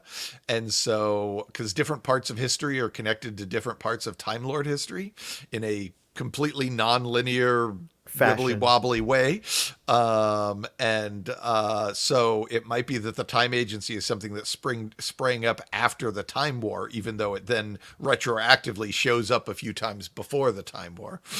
And it could also be that once these guys they're kind of like, who knows, the time agency could extend into the absence of the Time Lords as well. Yeah, no, that's what I'm saying. Oh, yeah, gotcha. That's kind of what I'm kind of getting at is, yeah. But again, that's speculation more of than based on anything solid, at least that I know of. I'm not an expert on the time agency. I've often meant to sit down and study and read all the time agency books and stories, and I never got around to it. It must be wild considering when the Time Lords went kind of dark, and the Daleks too, what other kinds of factions or groups may have come up. And it's even wilder to think that like no one went after, either no one goes after the Doctor at this point in history, which I am imagining is the most fixed point you can, like, as far as like the show is concerned anyways, right? So it must be a very highly protected time zone in a way, and we talked about that with the I Am Foreman stuff too. So it's a very fascinating period. Just like little, we do have the Night Stalker goes after him, so right. Unearthly Woman. So that's right. But what I'm saying is like there's always something to thwart it, like that. Yeah. Like that's an interesting concept, and there's a million stories you could tell just within that framework, which is kind of awesome. Yeah. So I do think I mentioned it before, but on the good list, I have to put the Doctor is the one who figures out how the caveman rule book works and how to use that rule book to win. in a way that everyone else is constantly fighting and trying to ignore the rules and do things like they're in their own times, even Susan. But the doctor's the one who's like, no, wait, we got to do this and we got to think like that. And we got to do this is, he figures it out. And that's, if there's, it balances all the other ornery problem-causing nature that he is actually really intelligent, and we see that in this first story. He's not just a source for problems; he is also kind of clever, in a positive sense. So, the other thing I always have to say about this for the good, it's the birth of one of the best theme songs ever for any TV show. Right here. Ron Gaynor wrote some notes on a page, and then Delilah Derbyshire turned them into the most amazing thing ever. Yeah, it's beautiful. Yeah. I had friends growing up who hated Doctor Who, but they also admitted the theme song was bad. It was really cool. We get the first TARDIS DMAT sound sequence, and it's the full one, which is quite long, which is like really cool. Yeah, no, we do it just like they make a big deal about warp drive the first time we see it. The first time we see it, exactly. Yeah, exactly. And that sound is also iconic. In fact, it becomes a thing within the show where they're like, and that's the most wonderful sound in the universe. You know, like there's legends about that sound, and it's true. It's like, and I think that sound effect is also Delilah Derbyshire. I think so. Yeah. So it's kind of awesome. It is true. No matter where I am, if I hear that sound, a part of me will get chills and light up and wonder, wait a second. Could it be? I've deliberately avoided putting that sound on my ringtone because I don't want to lose the magic of that sound. The magic of it, yeah. And so I've thought about, I could sci-fi up my ringtone more than just R2-D2 beeps, but I'm like, I don't want to lose the magic of all these other sound effects. So no, wait, my ringtone is the old TOS communicator beep. The ring boop boop. Oh, nice. Yeah, I have the TNG one. That's what my thing is. So, do you have any other goods you wanted to highlight? No, I think just overall I think we covered it all. I agree with your goods, and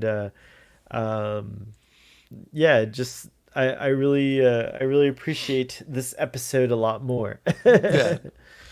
On the bads, both Susan and Barbara go to pieces. Yeah. And that's doesn't play terribly well today. Susan is, you can kind of, Susan's supposed to be 15, but Barbara's a woman from 1963, but to have both of them just kind of feels like the writer thinks that women just go to pieces every now and then, and you've just got to show that. So yeah, I had definitely tuned into that vibe as well. And again, I feel like kind of happy that I feel that way because I never tuned into that vibe when I was younger. So I feel like I've grown up in a good way because that was kind of like I could do without this. Yeah, and I mean, Jacqueline Hill acts the hell out of it. When she goes to pieces, it is horrifying. Right. But it's still kind of, did we actually, wouldn't it have been a bit more interesting if Ian had started to lose it and Barbara had been the one who held on? Yeah, that would have been a lot more interesting. But also it's just that, like, I feel like it's that trope of like, you got to have some like a woman screaming, it's like, come on. It's classic Doctor Who. There's going to be a lot of screaming women. I will say my mom, I've been in some situations where I'm definitely a screamer. Yeah. Like you see a cockroach, you're going to get a scream out of me. My mom is not a screamer, so women are not all screamers, in case anyone was wondering. And I knew that from when I was a kid. She was so calm. I was like, how could you be calm, Mom? I'm like freaked out. There's a roach. You little cockroach. She would probably, knowing my mother, she probably said something like, butch up. Which is, she doesn't say those things anymore, but back then I feel like that's something she would have said. Yeah. And as we already mentioned, the Doctor's Red Indian Savage comment, even from the context of the Doctor is pointing out that he thinks he's speciesist and not racist. It's still not something we really need. It's yeah. It makes one glad that humans have kind of like realized these things are like damaging and hurtful, and like, you know, we don't appreciate those things, those kinds of references. There's like better descriptors that we can use. I mean, the upside is we will see that well, Hartnell will stay racist. The first Doctor becomes less racist as the show goes on.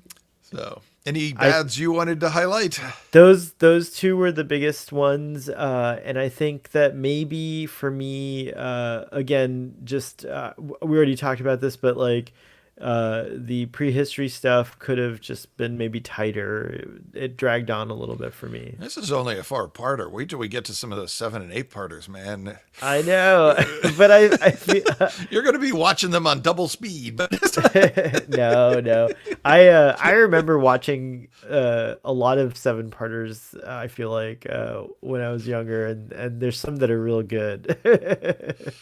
Yeah. High speed, high action pacing is not something that really became part of Doctor Who, honestly, until Rose. But come on! What was this like? The train sequence. Well, yeah, I guess you're saying like, yeah, those were even slowly kind of like yeah. Never mind. I take that back. You're right. You might be right. Yeah. What about Ace and the Omega Blessed Bat? Yeah, I mean, it was action packed for the time, compared to Doctor Who that had come before, but. You know, put that up to, you know, Star Trek: The Next Generation, which was coming out at the same time, or, you know. So that's true. All right. Well, let's talk about the wibbly wobblies.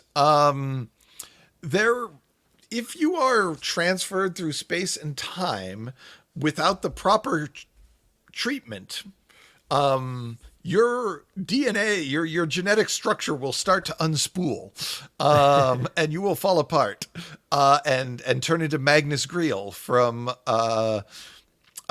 Talons of Wang Chiang. Speaking of problematic Doctor Who, or you will turn into that poor Santaran in the Two Doctors who got all fried and had green blood going everywhere. The TARDISes are equipped with what they call the PAST, the Passenger Adoption Scanning Terminal.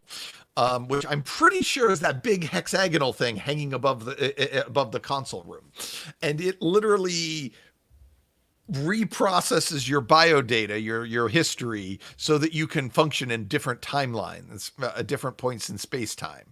And I have a hunch that that's why Barbara and Ian pass out as the TARDIS takes off, is that the past is kicking in overdrive to, I'm supposed to not let these people die, and you didn't give me a chance to scan them before you took off, so we'll reprocess their biodata real quick as we dematerialize.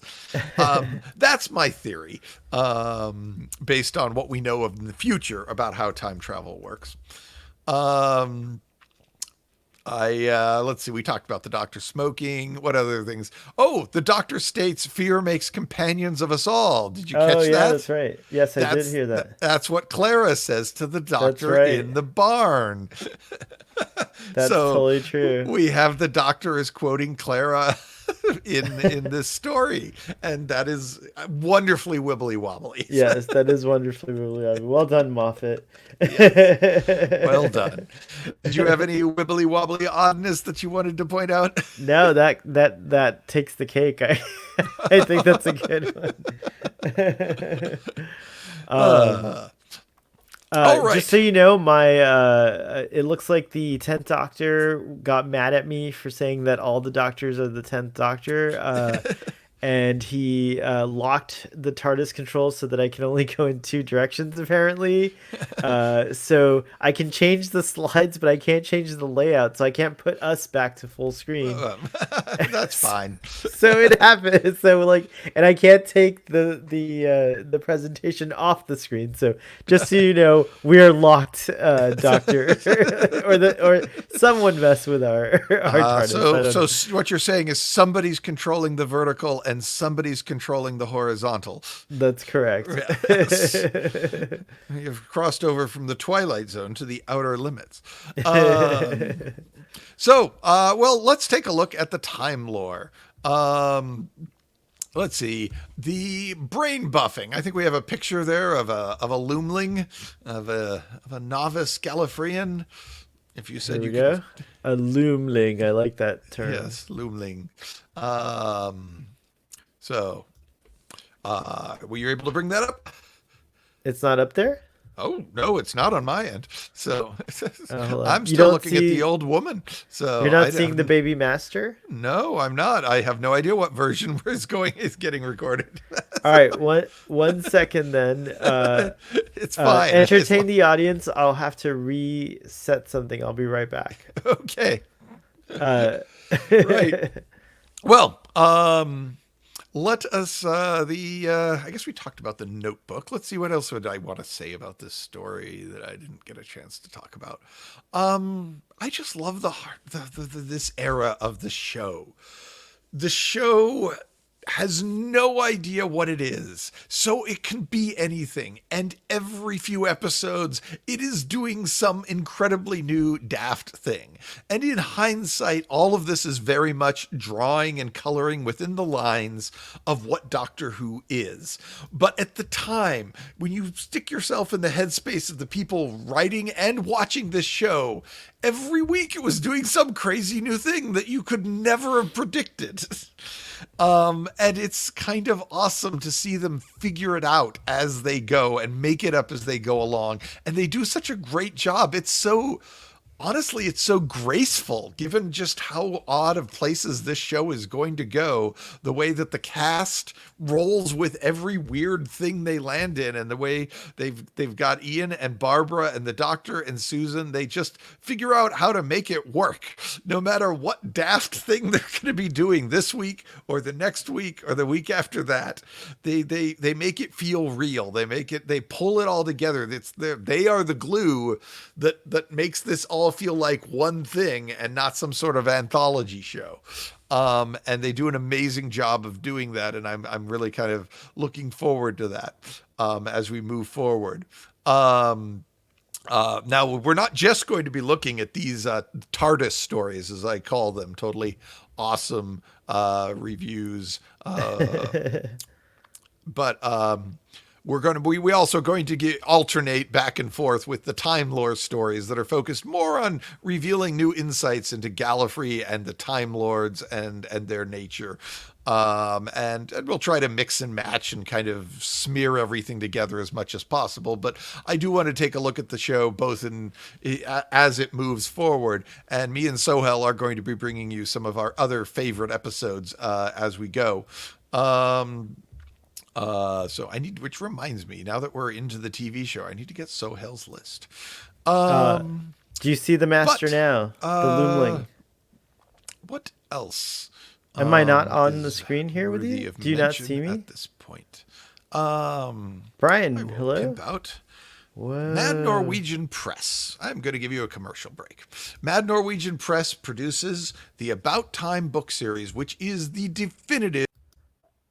Bought lots of them. I've read lots of them, but this is the single best guide series to classic and new. Hello. They've got us covered all the way up to the end of David Whoa. Tennant. At this point in About Time volumes, volume 1 covers the first Doctor, and is it's great. They are brilliant. And Lawrence Miles wrote a lot of them, and he's the name that the Doctor Who novelist I keep nattering on about. But Tat Wood is also breathtakingly smart and well educated. If you just only buy one set of books, if you only buy one set of Doctor Who books to know about the classic Who series and new Who, the About Time series is the one to buy. So we got some sort of time warp coming up.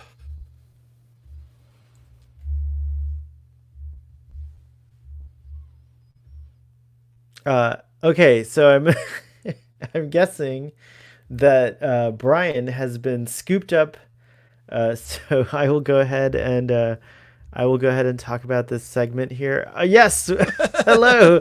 So you know what just happened? We were also out of phase. Okay. Because I could see you, and I was like, Brian, hello, can you see me? Hello, can you see me? And I was talking to you, and I don't know what got recorded. This is gonna be a wild episode of. You had slipped a time track, like in the Space Museum. It's true.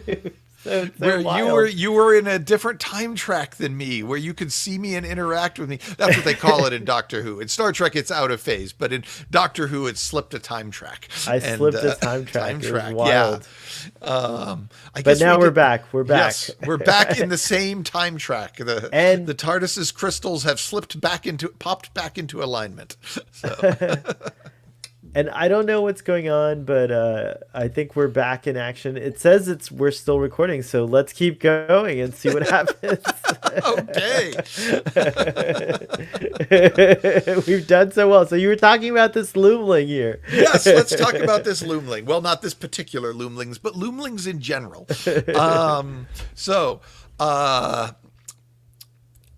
The Time Lords, after looming, Gallifreyan children spend several decades undergoing brain buffing, both at home and at school. And this is sometimes supervised by robotic avatroid, like Badger that we mentioned. Avatroids are originally from the world of Ava before this robot species was enslaved by the Time Lords. And Badger was one such avatroid. The novices, we know that by the time they reach the rank of novice, they wear long black and white gowns of a style that is worn by other Time Lords under some cases. Black and white appears to indicate a Gallifreyan who's not currently aligned with a particular chapter. And chapters in Gallifreyan culture are basically kind of political parties, or at least that's part of their function. So if the novices are wearing black and white robes, it probably means that they have not been picked. The sorting hat has not told them what political party they belong to yet. And yes, there is a sorting hat. I mean, it's not a hat, but it might as well be. That's what they call it in Harry Potter, right? Yeah, the sorting hat. Okay, yeah. Correct. I have almost no points in Harry Potter knowledge, so I suddenly realized I might be making a fool of myself.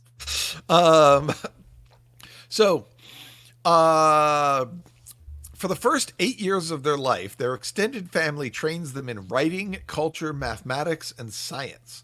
They are force educated using neural training, which on a high intensity level can teach somebody to speak, read, write, count, and play an instrument in 1 hour. I kind of wish that existed. I would do it. I don't think they do generally keep it cranked up quite that high on these loomlings. I would be like, Mom, Dad, harder.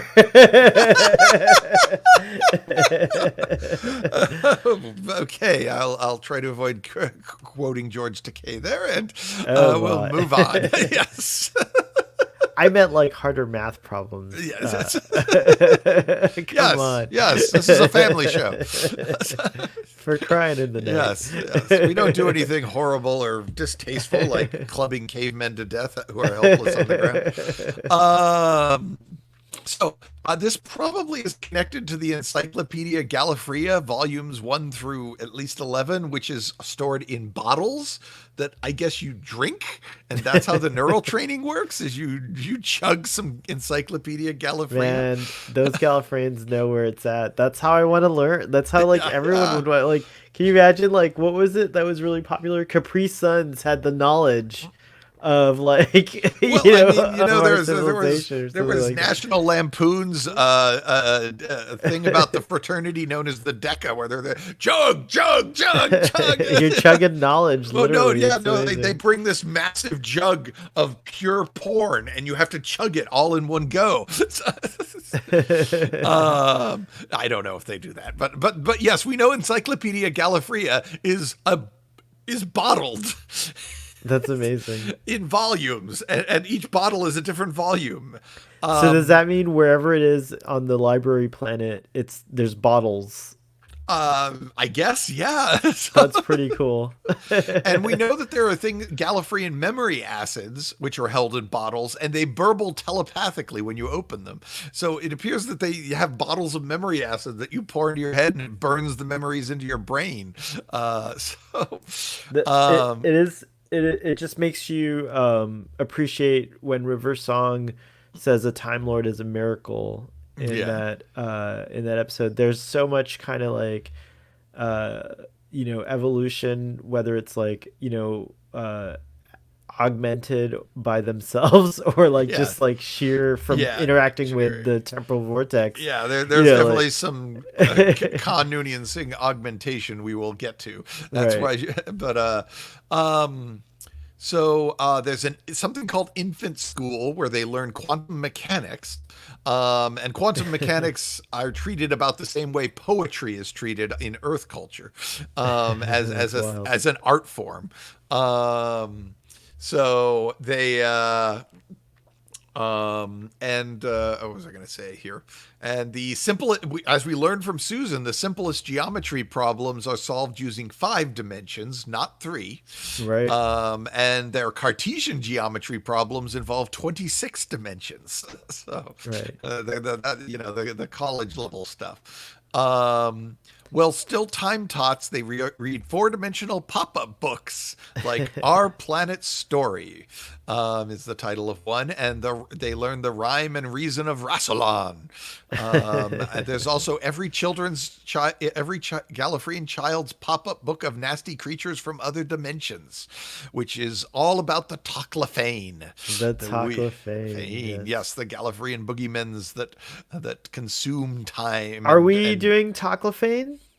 yeah, we probably work the Toclafane in there somewhere. Yes, Yes. I don't know how much point there is in covering the Master's Toclafane because that's not the Toclafane of Gallifreyan mythology. No, He no, just I know. appropriated the title. And Um, then what was the so that would be interesting to see that the actual Gallifreyan Taclophane show up. So, yeah. but what were the other ones? The ones that that also were boogeymen. Well, it turns out Toclafane is kind of a catch-all expression for all the boogeymen. So Okay, there okay. wasn't one Toclafane. Toclafane is just like all The the different word. monsters in their all the different timey-wimey monsters Oh, in their kind of like mythology. referring to it as like the Pandora's box of whatever. Yeah, That's like kind of yeah, like the Taclophane. Okay, gotcha. yes.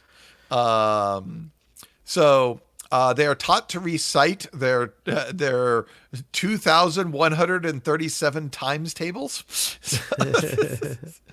And are also trained at a young age to use an abacus. By the end of this phase of brain buffing, their education will surpass many human college students. And while in the nursery, they learn to shuffle radiation out of their bodies by playing with rotogen bricks and blocks. They spend almost all of their childhood learning to repress their impulses and focus on living a life of duty and obedience. We also learned that there are no playgrounds on modern Gallifrey. In I think it was the beginning, or no, what was it? It was the Unearthly Woman. I think mentioned that.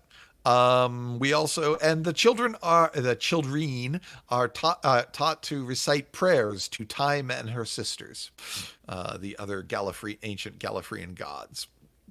So there's a little bit about what it's like to be a little kid on Gallifrey. And Uh, I chose this one simply because the Doctor's comments about the children of his planet would be insulted by the knowledge of held by Ian and Barbara. So it's a bit of a stretch, but I wanted to have some time lore in here. So. that's a really good time lore because it actually like also I think applies to Susan's kind of like what at first may appear like naivete, like why wouldn't you know humans don't know this stuff, you know what I mean, like Yeah. but then you realize, oh, they're so smart that they might be missing the obvious, and the Doctor just does that all the time actually. Yeah. It happens over and over again. So I like that there's a reason behind that in a way where you're like, oh yeah, and it's true. I like Ian's comments, like it all kind of fits. It's there from the beginning. The meat of it's all, the core of it inspired all this stuff that came later with the as Time Lore. You mentioned Timetots. I remember being really like pleased. I was like, oh, if I ever have kids, I'm gonna call them Timetots. There's just lots of cool stuff. I suppose that's better than Loomling. and it made me realize how developed even though it's bonkers, how developed Time Lord like society is in terms of the show. It's pretty interesting. Yeah, no, I mean, I would. There has to be a lot of lore if I'm going to make a show about it. So, yeah, exactly. And that was always something that disappointed me with other people's YouTube stations, is they do a Gallifrey special here or there, but they'd just touch the tip of the iceberg of what's actually out there in most cases. So I kind of wanted to get down under the water of the iceberg. You're making the show you want to see, and hopefully other folks are enjoying it too. Yes. I am. I'm certainly enjoying it. So yeah, that's Timetots for you, and Brainbuffing. And now what's the TARDIS feature of the week? TARDIS feature of the week is the Isomorphic security system, and a little bit about some of the other anti-theft protocols. Did you want to read this one? I'll do this one, yes. Okay. All right, hold on, let me take a sip of my water here. Yeah, you want that if you're going to go after the technobabble. All right, here we go. Isomorphic security system and other anti-theft protocols. The Isomorphic security system is part of the anti-theft protocols. This program is a standard system in almost all time travel capsules. When the Isomorphic security system, we can abbreviate this, is set. International Space Station, ISS? Exactly. Yes. It will use a series of voice, finger, and palm print scanners to ensure that only authorized Time Lords can operate the Master Control Console. It can even be used to ensure that the TARDIS only responds to the biorhythms of a specific person. An optional part of this system allows parts or all of the console to be electrified using the immobilizer switch. In this mode, it will deliver painful but non-lethal electrical shocks to any unauthorized user. Was it me, or did the doctor seem kind of pleased that Ian decided to go against his warnings? Well, if you're the sort of guy who would kill a dying caveman with a rock, you're probably take a certain amount of enjoyment about electrocuting the monkey that broke onto your ship. So. Poor Susan. Now that I'm thinking about it, it feels like she's like, it's kind of sad because like she kind of knows this side of the doctor, but I guess she was hoping that he'd like had adventures and learned from humans and like maybe like had changed, but she was so horrified. It was like bringing your like new very progressive, very modern friends home to your like very very backwards and weird I mean, every family. Teenager is horrified about how their parents act when they bring some guests home, but yeah, this was particularly bad when they're deliberately electrocuting the guests and then kidnapping them. The acting, by the way, in this part was pretty good too. Just pouring more kudos onto to the scene. But anyways, let me carry on here reading. The isomorphic circuits can be decoupled using controls on the console. This allows the master control console to be used by anyone, but it is incredibly difficult for an unauthorized user to disable the isomorphic security system. Even if they do manage it, the rest of the anti-theft protocols will prevent the accurate piloting of the capsule. It is difficult but not impossible to compensate for this interference.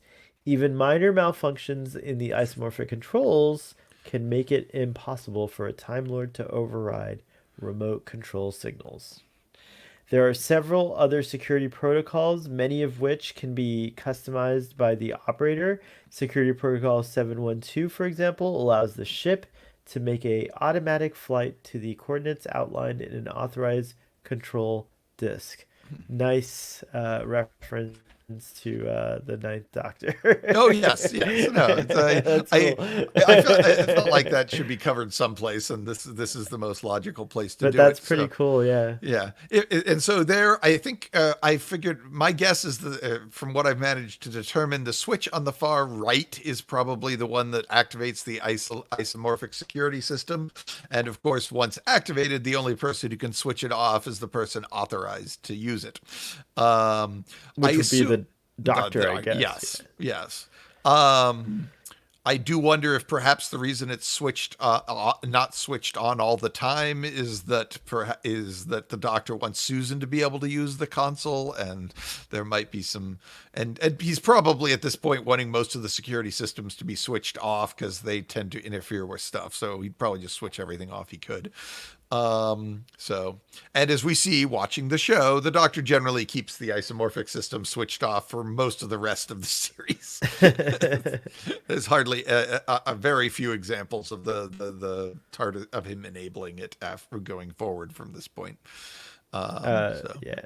The anti-theft protocols are pretty cool, though, or circuits, or yeah.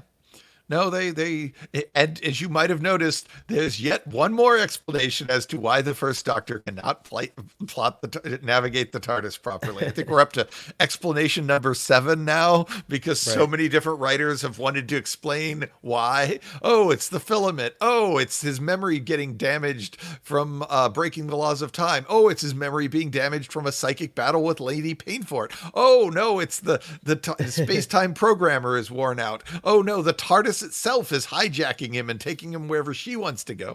Oh no, it's the anti-theft protocols. Oh no, it's because he installed a symbiotic bypass.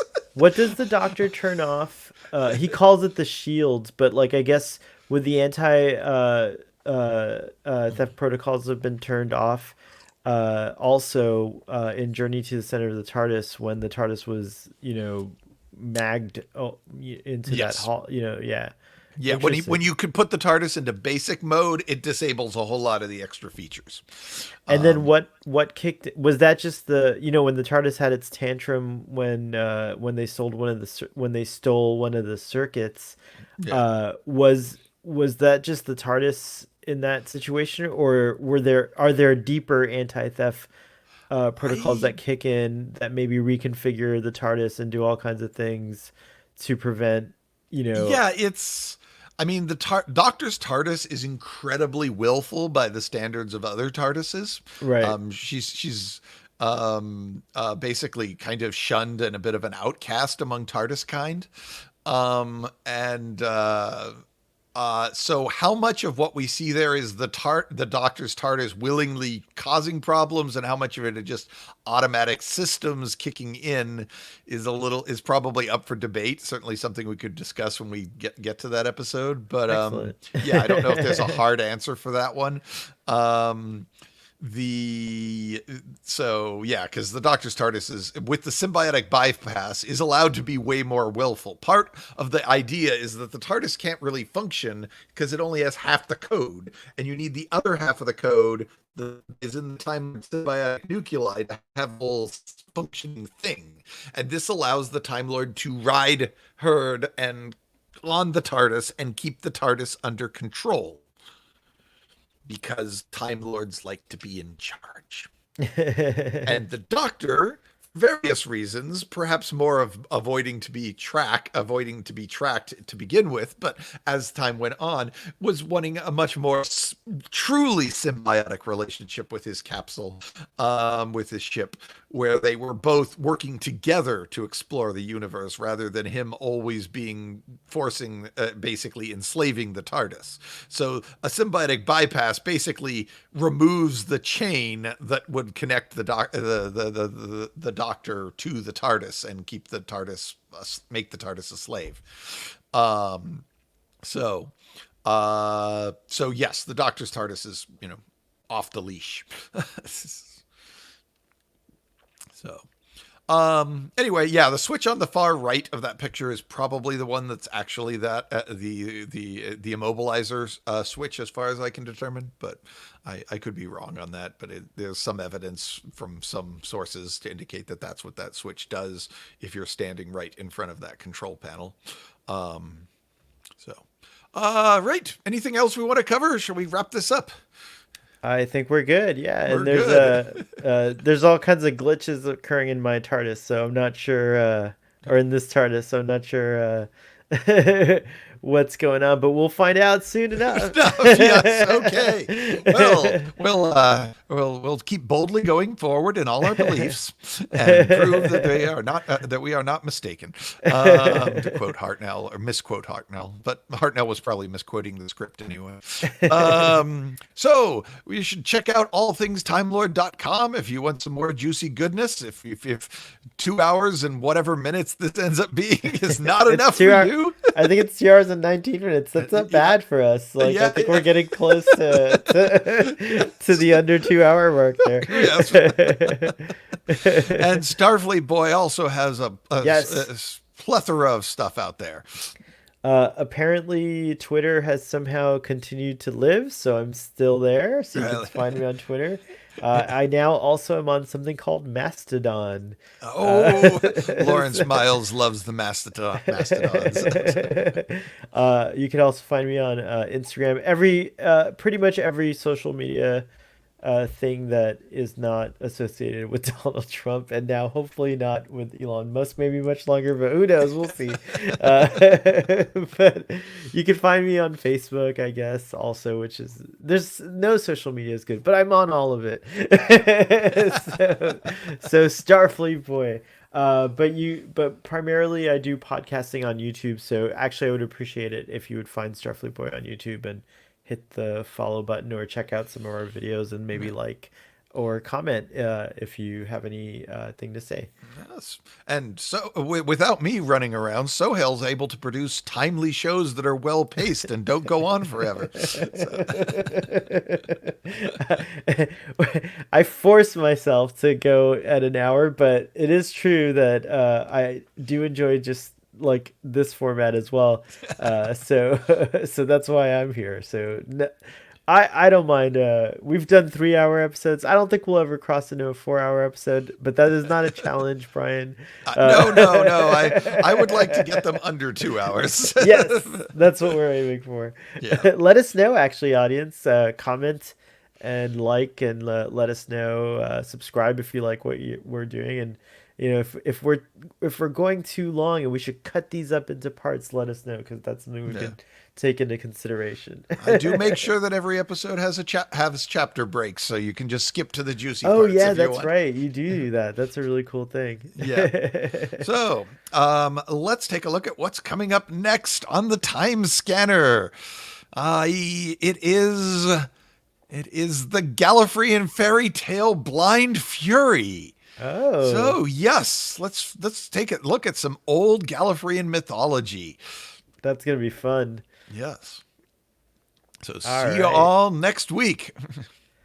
And happy anniversary. About to do the Spock thing. No. Sorry, but here we go. Ending we're about to dematerialize. Yes. Here we go. Do you guys hear the sound? The